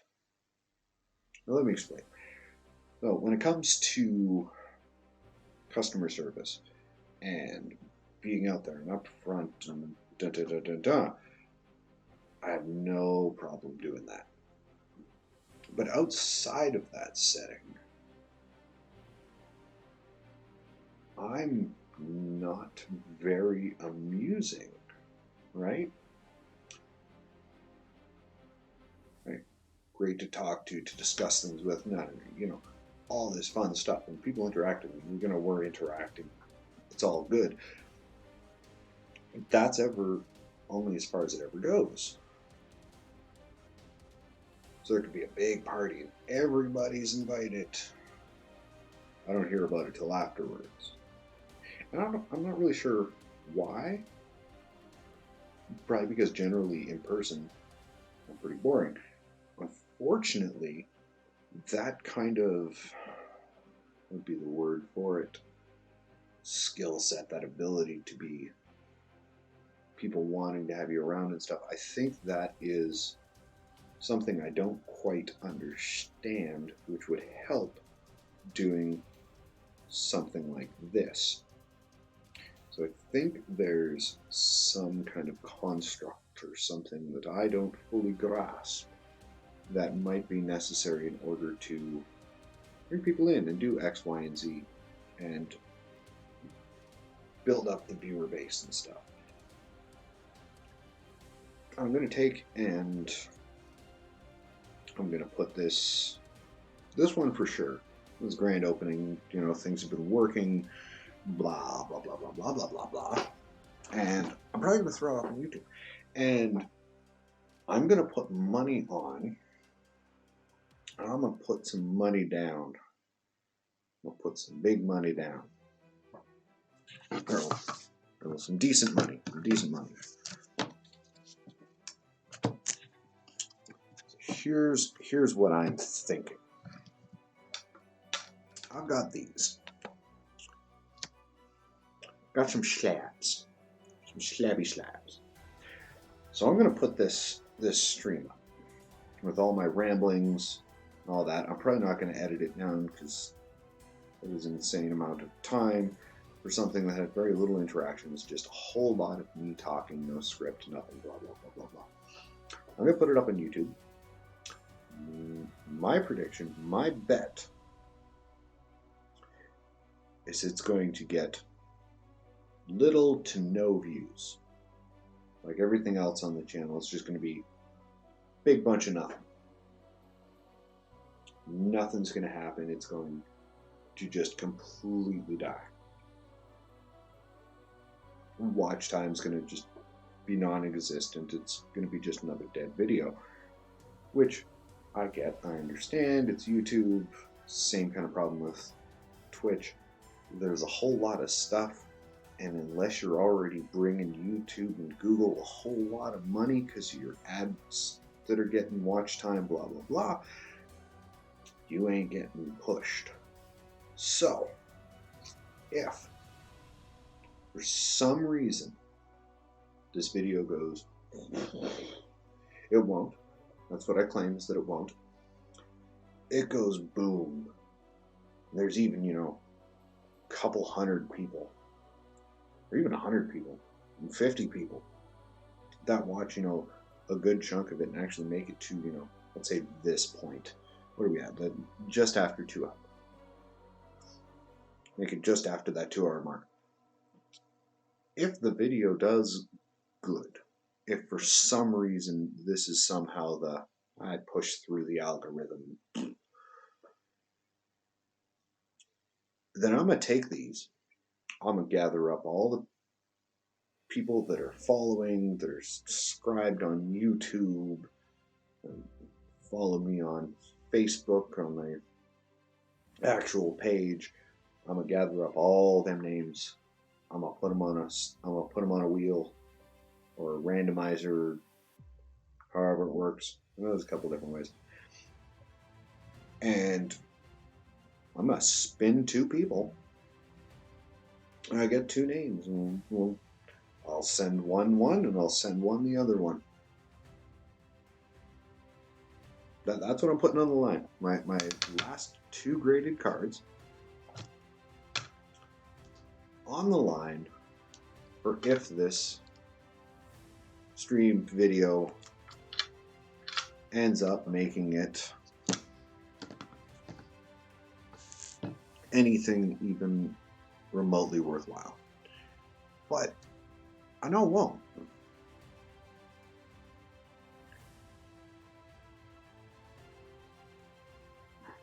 Because, one, you got to get found through the slew of just everything else and the hundreds of other channels doing the exact same thing. 2, I don't have the benefit of being a nice, pretty looking young thing with big old honkers. I don't have that to leverage either. I'm just a scruffy caveman wearing some plaid that likes to play cards.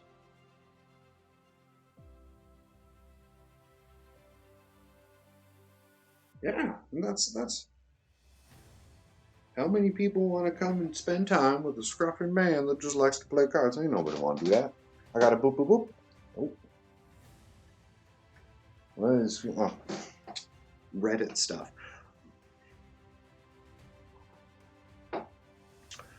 So, I had a bunch of plans. I was going to go through a bunch of different Reddits and stuff, post up about the stream, grand opening, so on and so forth. They wouldn't let me because my account was too new.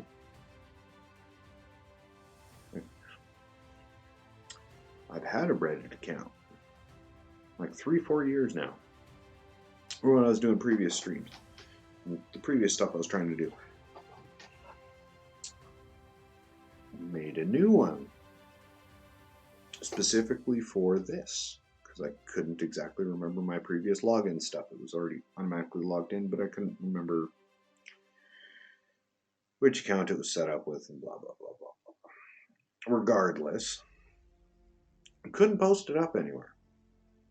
I tried before using the subreddit for Twitch startups and a couple other ones I can't think of off the top of my head.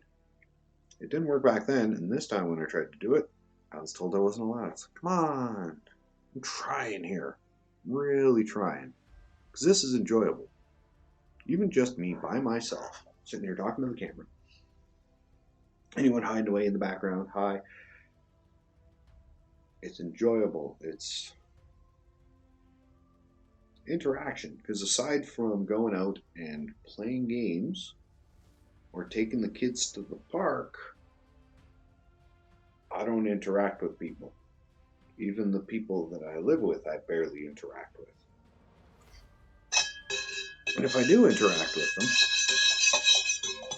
them, it's each of us telling each other about our day, any little venting we might be doing, and then that's it, we go after.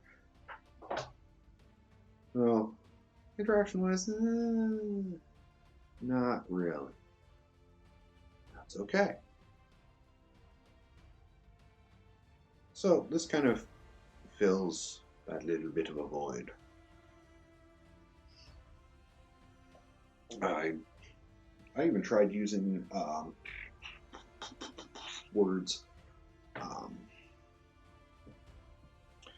because I'm not very good with words, obviously, as I sit here and mumble through, the only language I know. When it comes to coherent thoughts and doing like posts and eye-grabby type stuff with social media, absolutely horrible with it. So I actually went to ChatGPT and here's all my stuff, and it gave me kind of a template, and then I tweaked it and tweaked it and tweaked it. And so my big announcement for today was using a lot of the thought process and layout that it gave me while tweaking it and making it actually mine as opposed to just some generated generic thing. But I don't think it actually worked, because I think it really,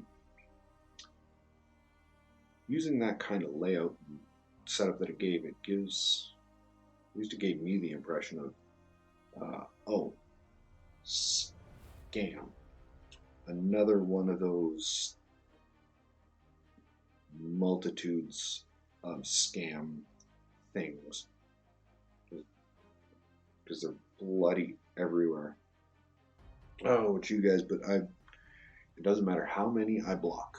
It doesn't matter how many emails I block, how much I report as phishing. I still keep getting the same emails. Oh, you won $1 million.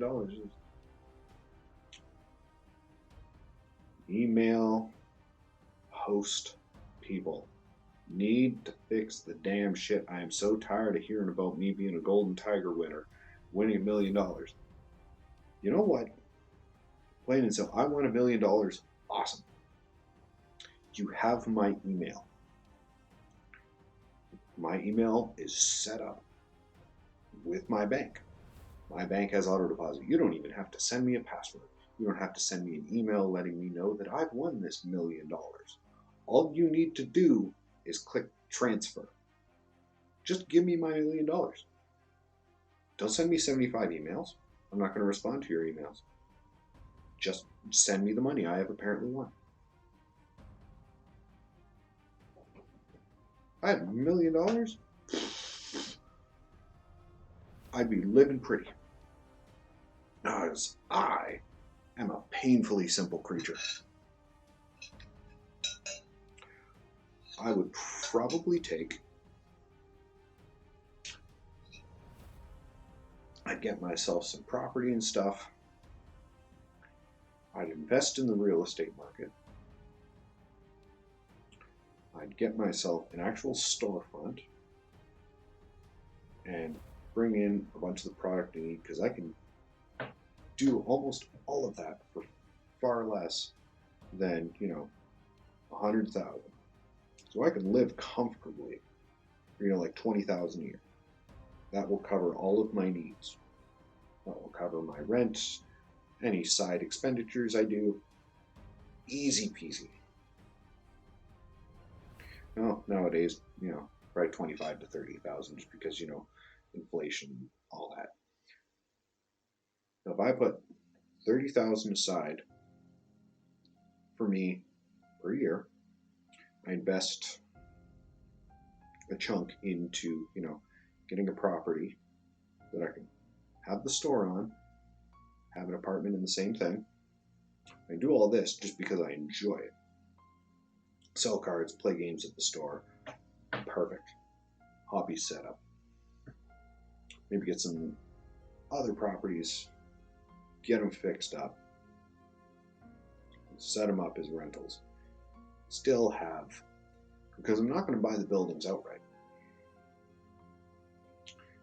No, I'm going to turn them into assets and have them bring in income that will cover the costs and everything that way. So let's say, after all is said and done, I've got these properties, got the business started up, my 30,000 just for me to live through the year comfortably. Anything the business comes in, completely business. I don't have to worry about paying myself. Perfect. 100% reinvestment in the business. Properties pay themselves off, probably generating a small amount of passive income that can be put aside for, rainy day, etc. Something breaks, blah, blah, blah, repairs, whatever else. So we'll be nice and conservative. We'll say 800,000 left over from that $1,000,000. That 800,000, I'm going to go to every single bank in town. I'm going to find every single bank I can online. I got this much money. How much can you make me with this much money in your bank? Because if I can get, let's do some quick math. It's out of curiosity.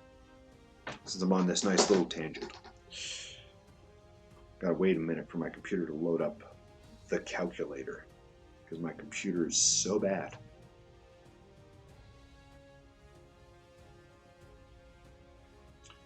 So I want, just for myself, 30,000. If I got 800,000 sitting in, it's 4%, or technically 3.75%. So I can find any bank that's going to give me more than 4% on that 800,000.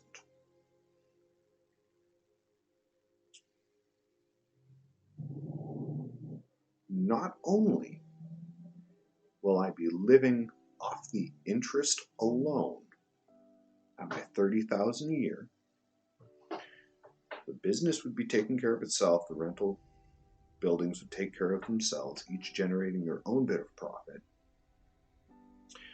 The interest, if I can get more than 4%, would be giving me,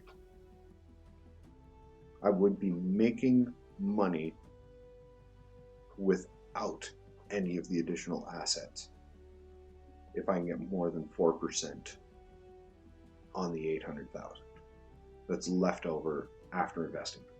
So you give me $1 million and I'm going to be the most comfortable white boy you've seen in a long fucking time. Everyone's driving around in their fucking Bentleys and just, no, I got a Hutterite van. I'm living on top of my shop with enough rooms for my kids. And I'm running my shop every day because I enjoy doing cards and playing games and being in that nerd world. While all at the same time, I'm not wanting for a damn thing because everything is taken care of.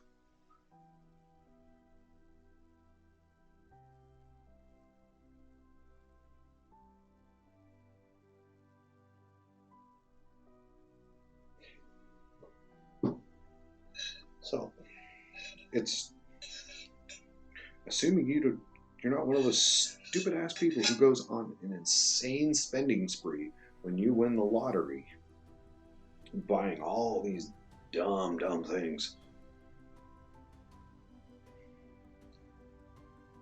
You can live comfortably off of winning just $1 million.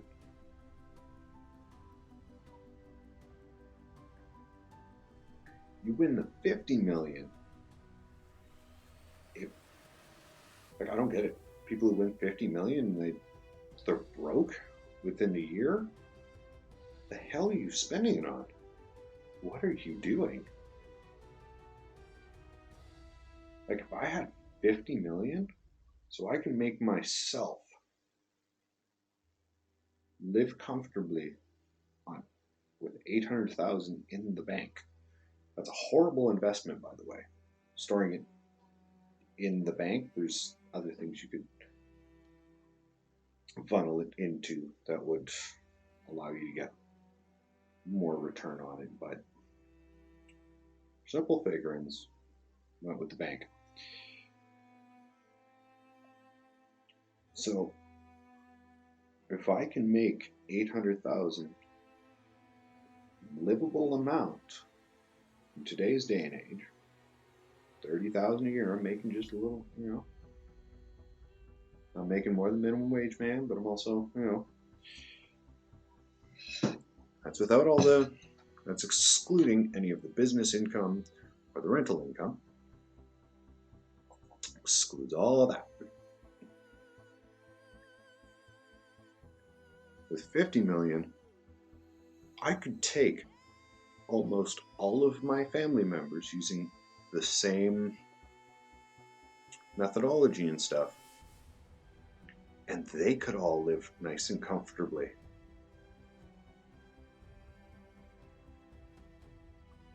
Why?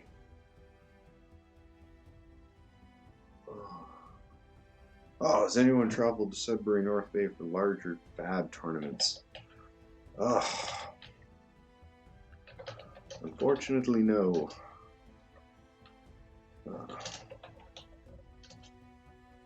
The travel is a long one with just my feet.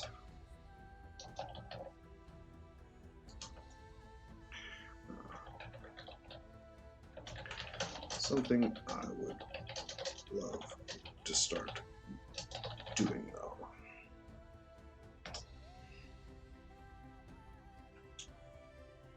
There we go. Hey, how are you, sir? Or ma'am, my apologies. I will be opening packs as soon as somebody actually wants to get them. I have the stores linked down below. I made a section for it. You can also message me through Facebook, doing the whole rip and ship. Oh, At least that's the plan for today.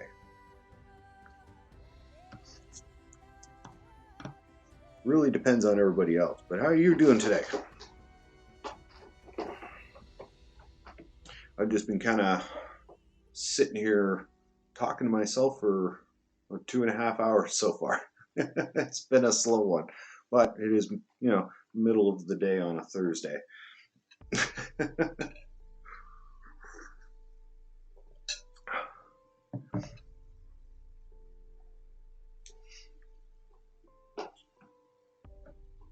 You just kind of missed me ranting for the last half hour about how people can win the lottery and somehow be broke after a year.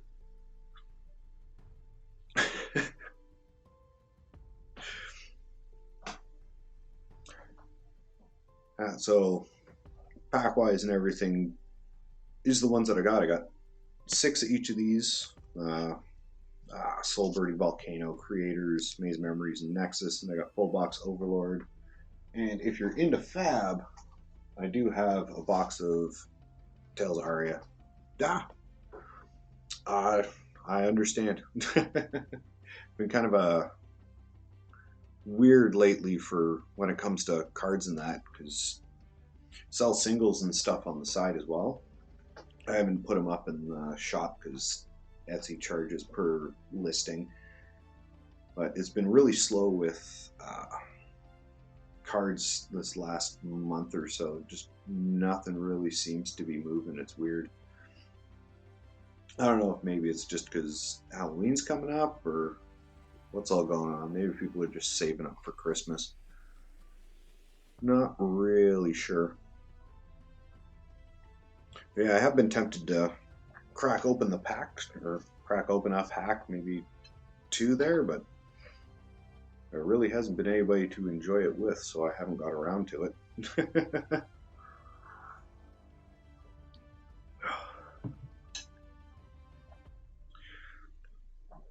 So if you don't mind me asking, what brings you by? Did you come across one of my posts, or just kind of lurking around Twitch and stumbled across it? This lovely stream of quiet.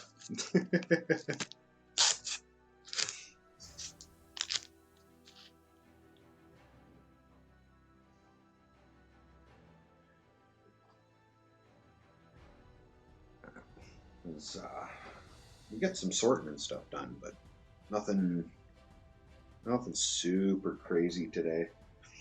Luckily, everything's working good today.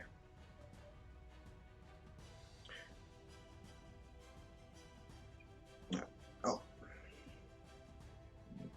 never mind. I guess I just wanted to stop in and see somebody cracking open packs. Well, I'm not doing that. I should. Probably. I don't even know which ones what I'd open. But, oh, man. Nope. Oh, yeah. I actually play a little bit of everything. Flesh and Blood, Yu-Gi-Oh, Magic, Pokemon, Lorcana. Just about everything. Bit of a crazy that way. My Yu-Gi-Oh, I'm usually playing Crystal Beast. I do have a Valance deck, but I'm missing the 3rd Shinonome as well as 3 of the solo activations, and then I think it's like a $20 or $30 card from Duelist Nexus there. That's Snake Eye. I can't remember what it was called. And I do have a very poorly put together Time Lords deck, because I don't have much in the way of Time Lords. I got gifted a bunch of the really bad ones there, the one that sets your life to 4,000 or shuffle spells and traps, and they're not the good ones that really make Time Lords work. But I got the Time Lords deck, and I have a zombie deck that I made for the domain format as well. which I don't know if you know about the domain format, but it's a fun one. So I'm not playing anything meta because, well, Yu-Gi-Oh! Is insanely expensive to play meta-wise, but Crystal Beasts is probably my main one that I play. Which ones do you play there? And what were you looking to play over? Were you wanting to play over like Discord or through Master Duel?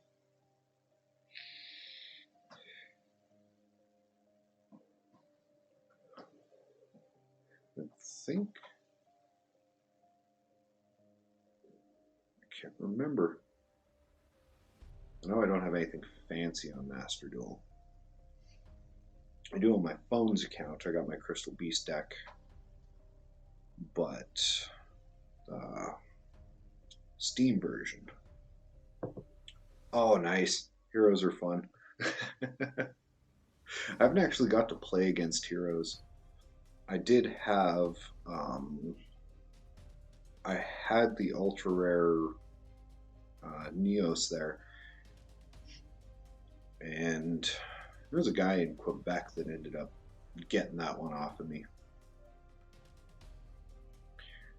There was, I couldn't find through locals or through Facebook or anything, I couldn't find, I believe it's a common, the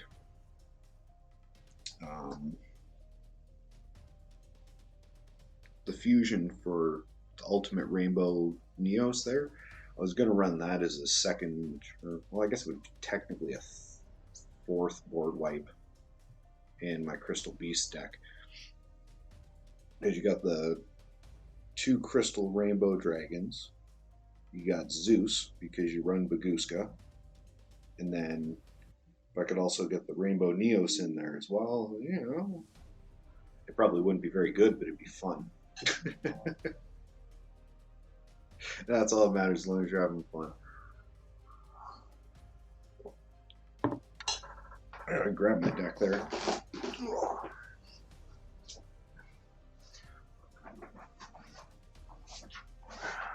This one? Nope, not that one.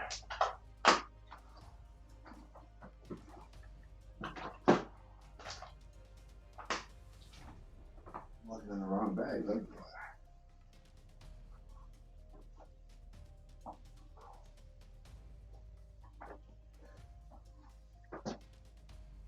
Yeah, so what I'm probably going to do on Sunday when we've got locals here in town is I'm going to bring my camera set up in that and actually record some games. Probably throw those up on YouTube itself. I was thinking about doing it, you know, as a live stream, but I'm not sure how well my phone will handle it or how well the stuff is. There's my nice deck center. Back when I was painting cards there. But unfortunately, my Crystal Beast deck, it's decent, but nothing too crazy. You got Salvation, you got your Miracles, your Burial, Bond. Running 3 Golden Rule at the moment because, well, it's Golden Rule. It's good, and since I'm doing essentially overdrive-wise, it's very good. Well, we'll might as well sort it out, do a little bit of show off. Because why not? Gives you something else to, you know, talk about, which is always good.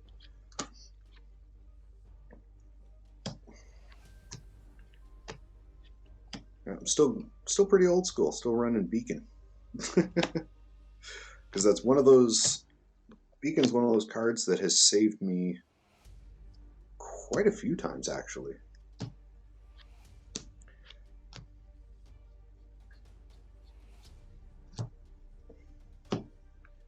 There we go. Well, at least spells and stuff are somewhat sorted.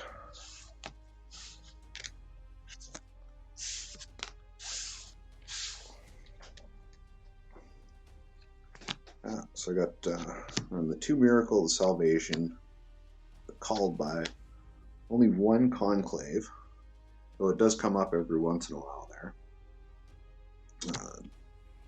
2 Awakening, I've thought about switching it to 3, but because I know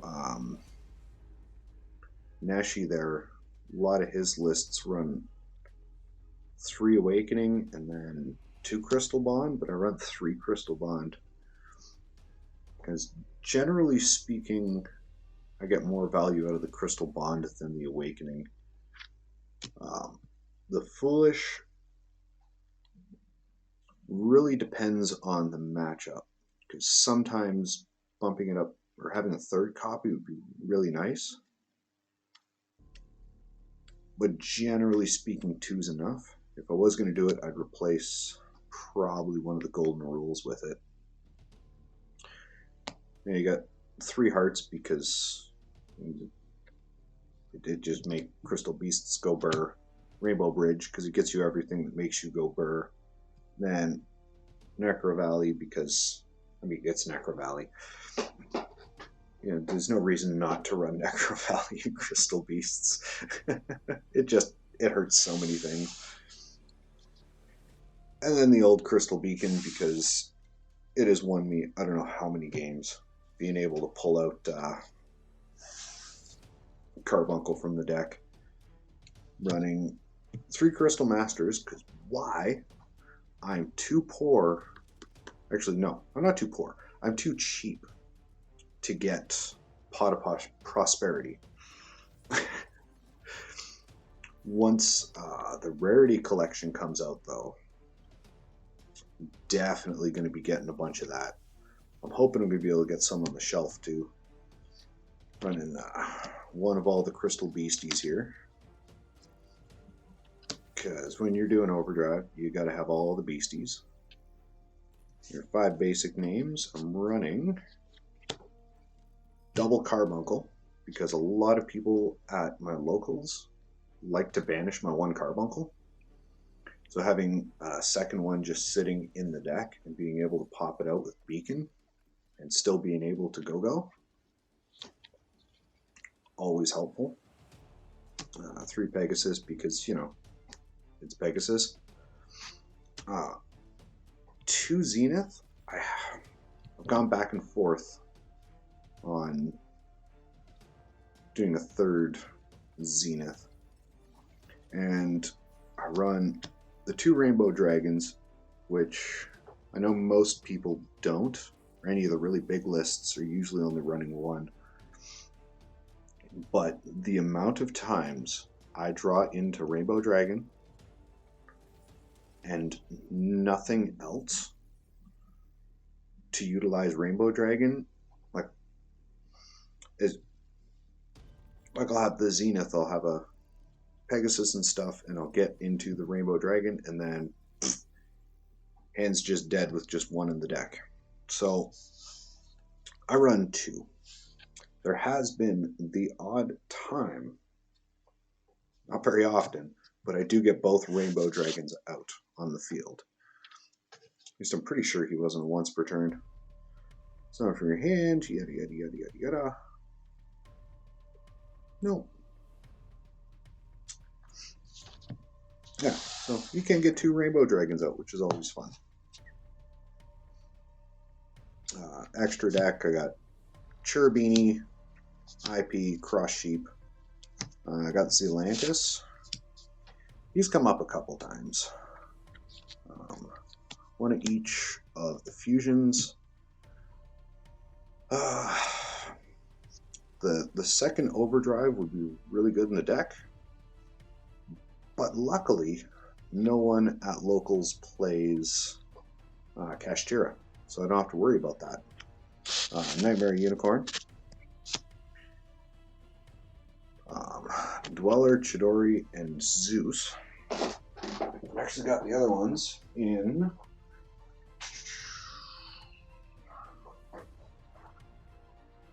oh, not that box. No, that one's gotta be yellow. That's one of the problems with having so many different decks and boxes in the card games is, as soon as things get slightly placed different, you're just missing a whole bunch.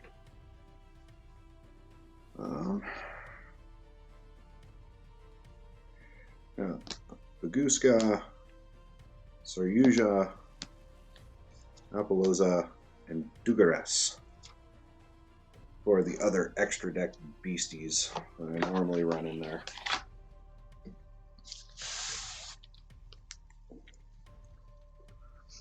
Yeah, so, hand fix, mess up your board. Baguska's Baguska. Abyss Dweller, because it still shuts things off. And yeah. 3, 6, 7, 8, 9. Oh, apparently I forgot to grab one of the extra deckers. I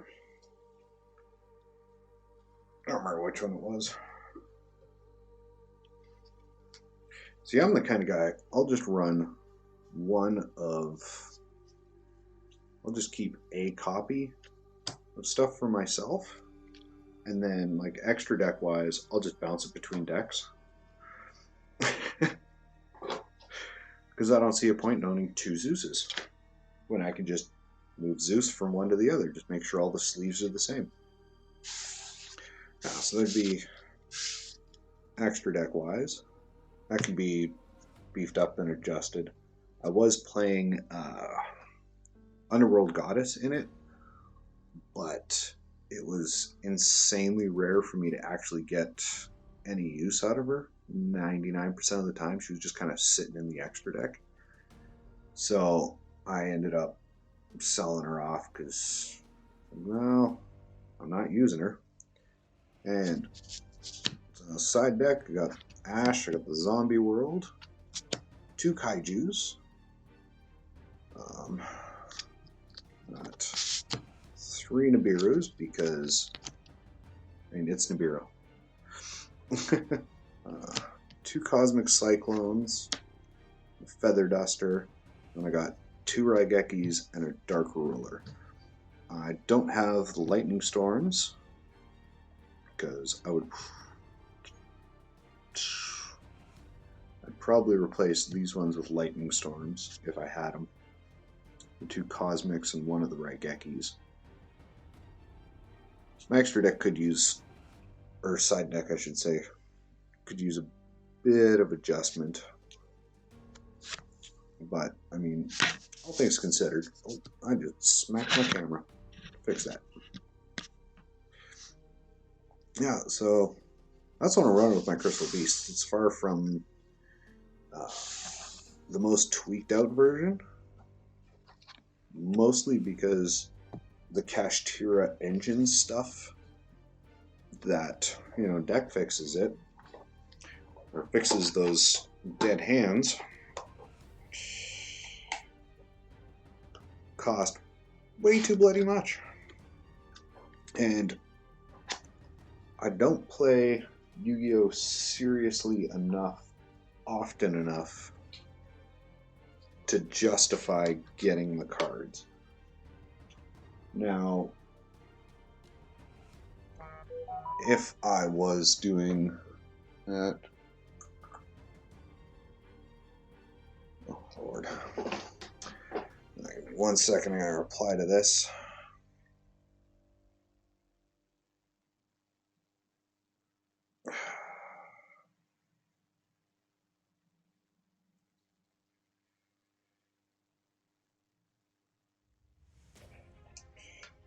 Well, me using this super fancy setup, I got my phone as my top camera.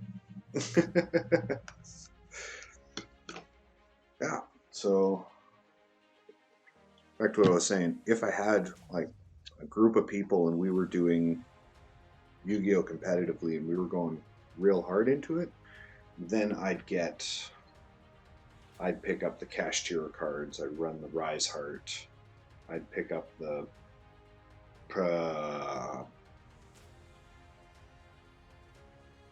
Hurlerino, or whichever that field spell is that searches one of the pieces, and so on and so forth. But I don't have a group like that.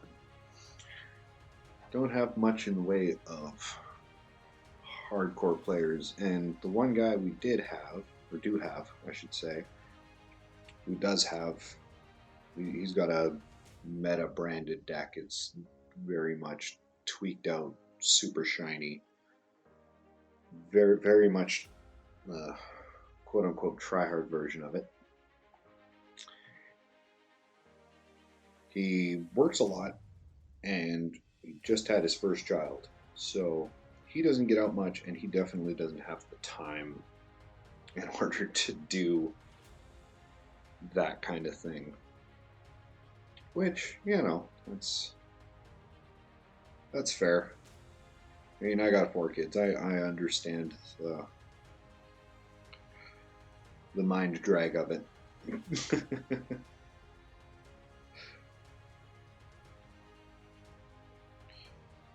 Yeah, so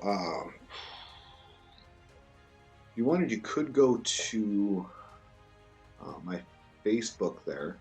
It's linked down below. You can shoot me a message with your Discord.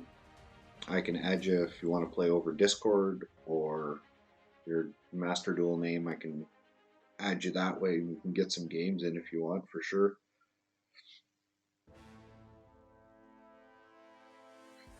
Because it'd be good to get some more games in. It would be very enjoyable.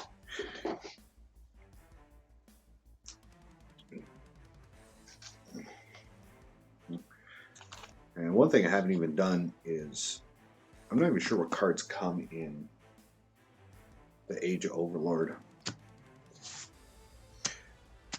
I am, however, probably going to have to step away from the stream for what, maybe 15, 20-ish minutes, depending, in roughly about 20 minutes, a half hour. As good as I gotta keep an eye out for the kidlets, because their mother's off doing stuff. And just, I don't know. Axes. But yeah, anyway, that's my Crystal Beast deck there that I run. Far from the top tier, but I'm not near as dedicated as Mr. Neshi. Mind you, he's got enough people watching his videos that he can justify being that dedicated.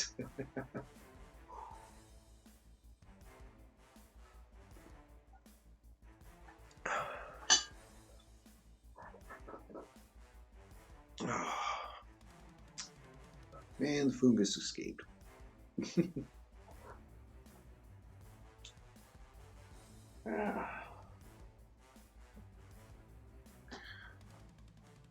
We're getting close to the 3-hour mark.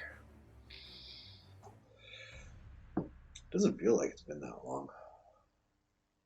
Mind you, I have been keeping myself pretty busy and distracted.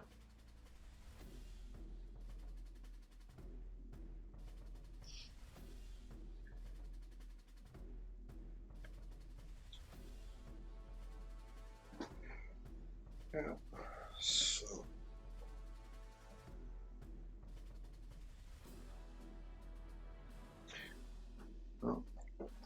I actually do also have most, well, I have a Gate Guardian deck as well, for the most part. It's definitely not doing anything super fancy. It's inconsistent. It's made with just Maze of Memory, and I think a couple Droll and Lockbirds, and slightly disruptive stuff like that thrown in. But I know there's a new Gate Guardian coming. It's going to be an interesting addition. I don't think it's going to make Gate Guardian go too crazy. I don't think. So I'm kind of curious now. Let's see here.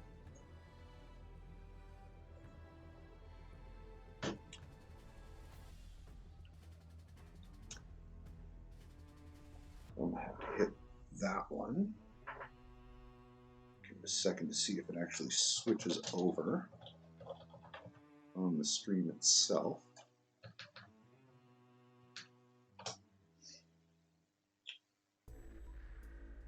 Oh.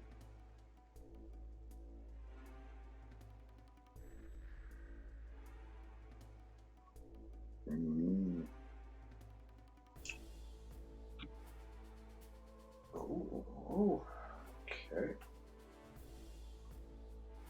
Was it switching it?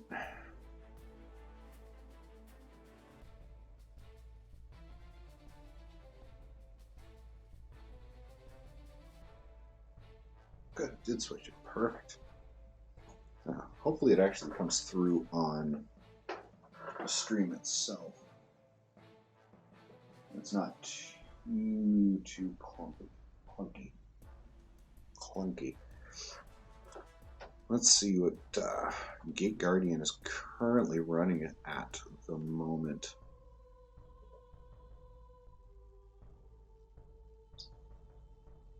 Wait, he's running an actual Gate Guardian in his deck? What the hell?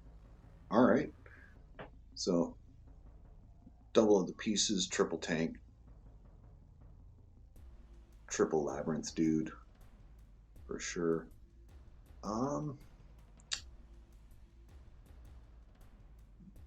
Yeah, a couple of the hero cards. If this card is normal or special summon, you can discard one card. Add polymerization, fusion. Okay.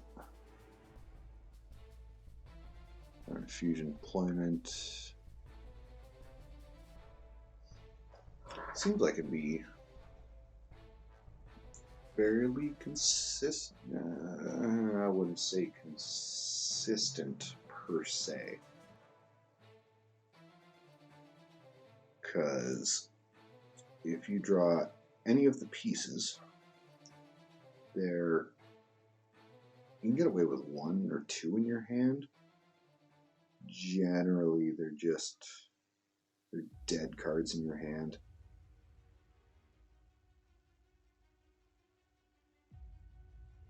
You got all 3 field spells to cycle out 1 of each piece. I mean, you can get full Gate Guardian out. Was he a special summon?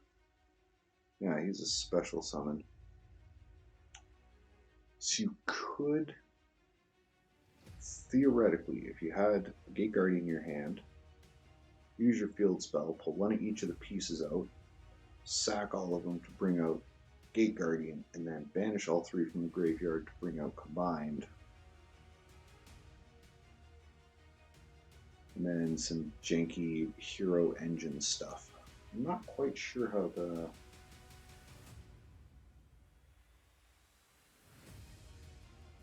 Keeper of Dragon Magic will get you polymerization. Running Keeper. Interesting. Oh! He just gets you a free piece out of the deck. And you can discard a card.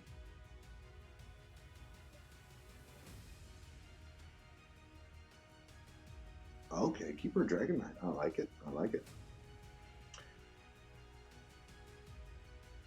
After reveal, fusion monster. Oh, okay. It's Foolish Burial.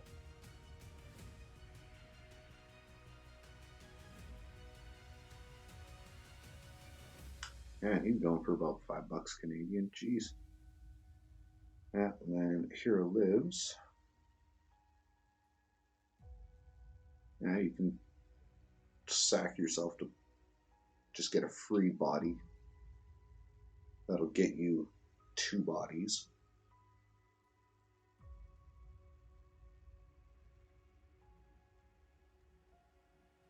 Actually, if you use him, send Kazajan, he becomes Kazajan. Using Labyrinth Wall and stuff, you'd only need 2 Labyrinth Walls to get the other 2 pieces to get you into the Gate Guardian, and then you could go bind out of the graveyard for that. Decent, decent. What did this one do? Alright, fusion deployment's just... Alright, so Keeper and fusion deployment. You can only fusion summon, which doesn't really matter any. Okay. That actually be fairly consistent, actually.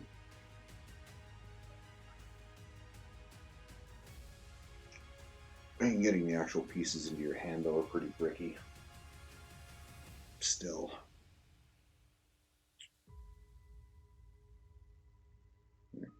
She could go into 3 monsters with different names.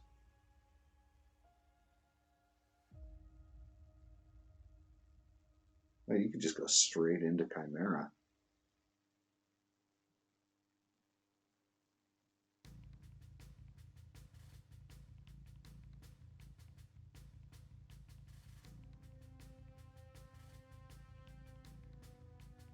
Okay, yeah, Chimera would fix them being in your hand. So if you get those in your hand, and if you have Pot of Extravagance, either one of these dudes to search, or even a Hero Lives, which can get you him.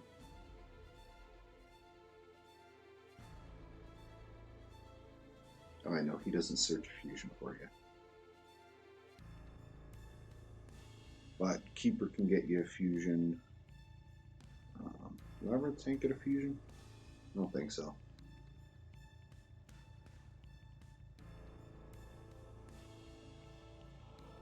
No, but he has a piece search and a pop.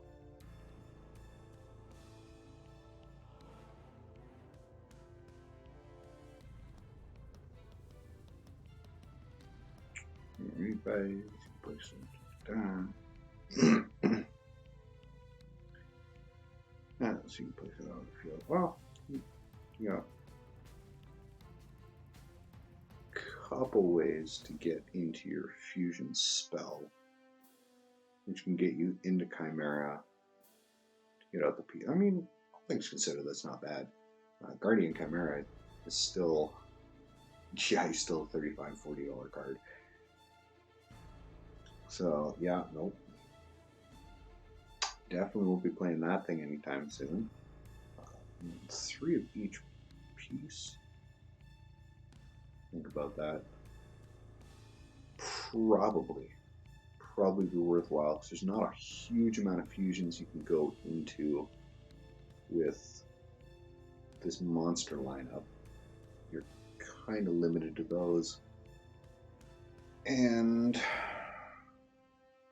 yeah.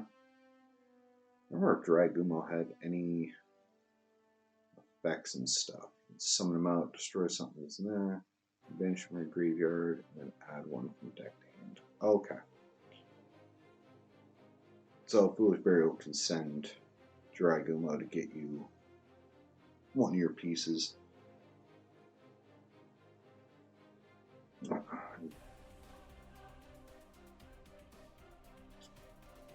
And double attack can get you one of your pieces. You get a few hits off Foolish Burial.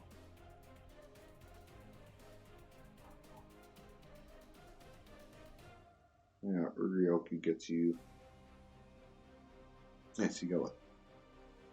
7 cards that'll get you pieces to hand.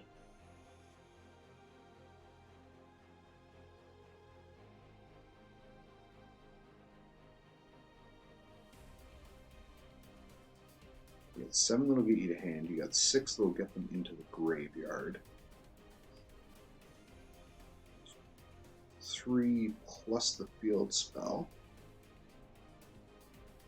So it's another 6 cards that can get them onto the field. onto the field.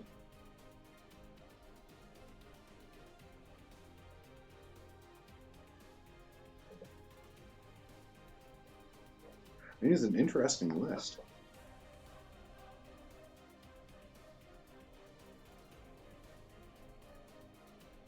It does seem very bricky, though. You almost want to be using your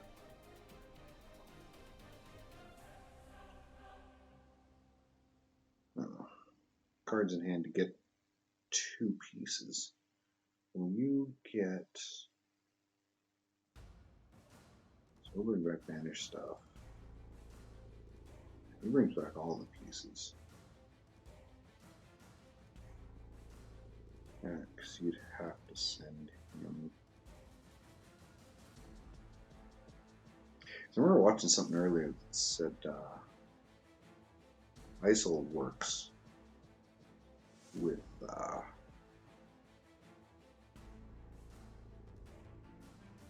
actually wait, no, it wouldn't work because you're not running enough stuff.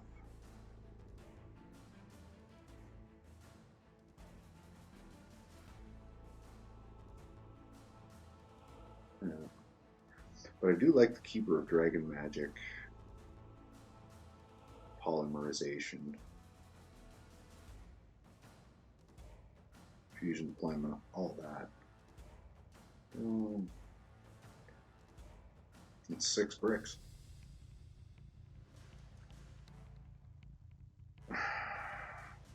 Kind of.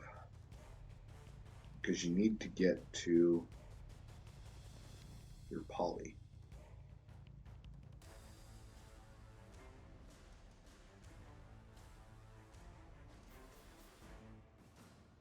None of the Gate Guardian pieces mention specifically Gate Guardian.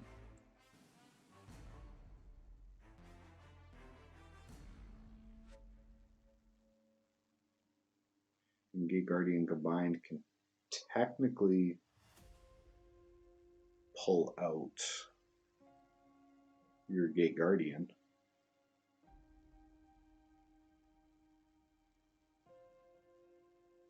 But I don't think you want to do that. I don't think it'd be worthwhile.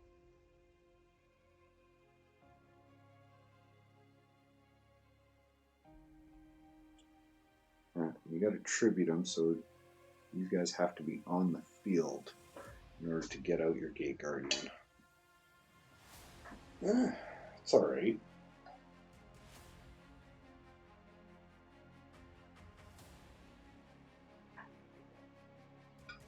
I do think there's, I'm almost guaranteed there's going to be a better version of that list.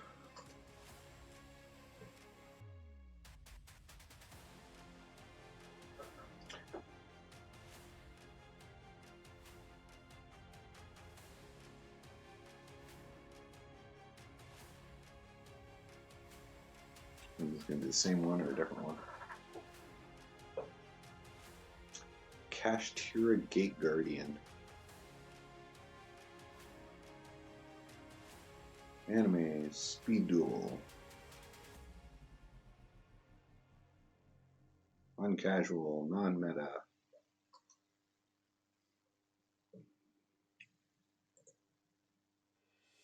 Go to the actual meta profiles, see if there is anything. Okay. No, thank you. I would not like notifications.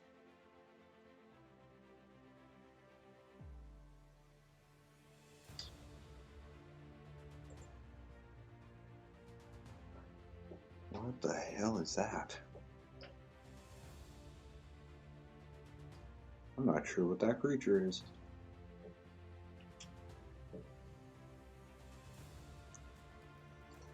Okay.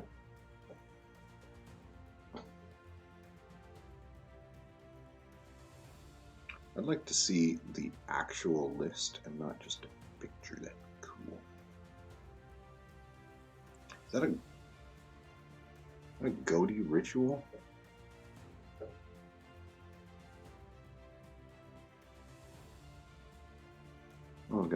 punk engine in it? That's weird.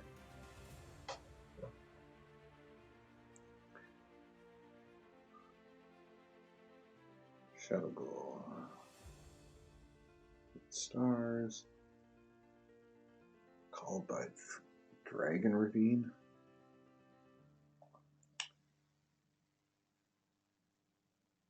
Access code talker. Relinquished anima.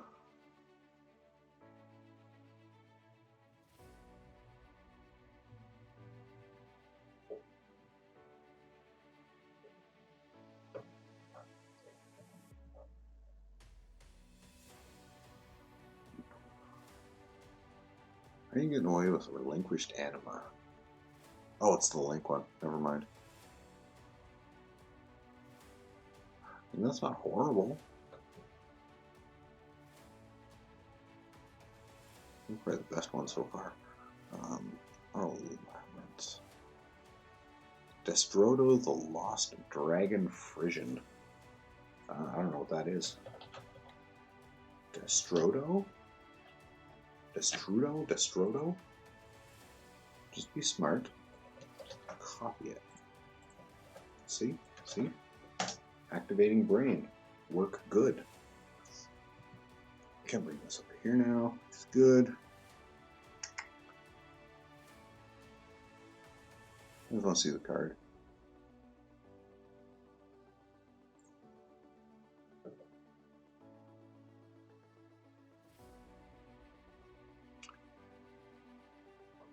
This card is in your hand or graveyard. You can pay half your life points and target one level 6 or lower monster you control. Special summon this card, and if you do, this monster's level is reduced by the level of the targeted monster. Also, place this card on the bottom of the deck if it leaves the field. You can only do that once per turn. Okay. So it's a free body.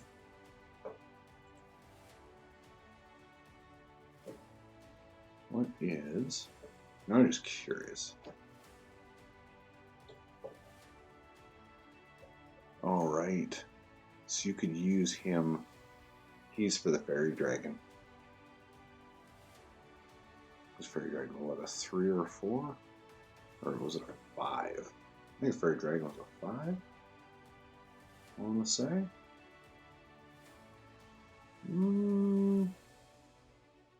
Maybe Cycles himself. That don't matter. Okay.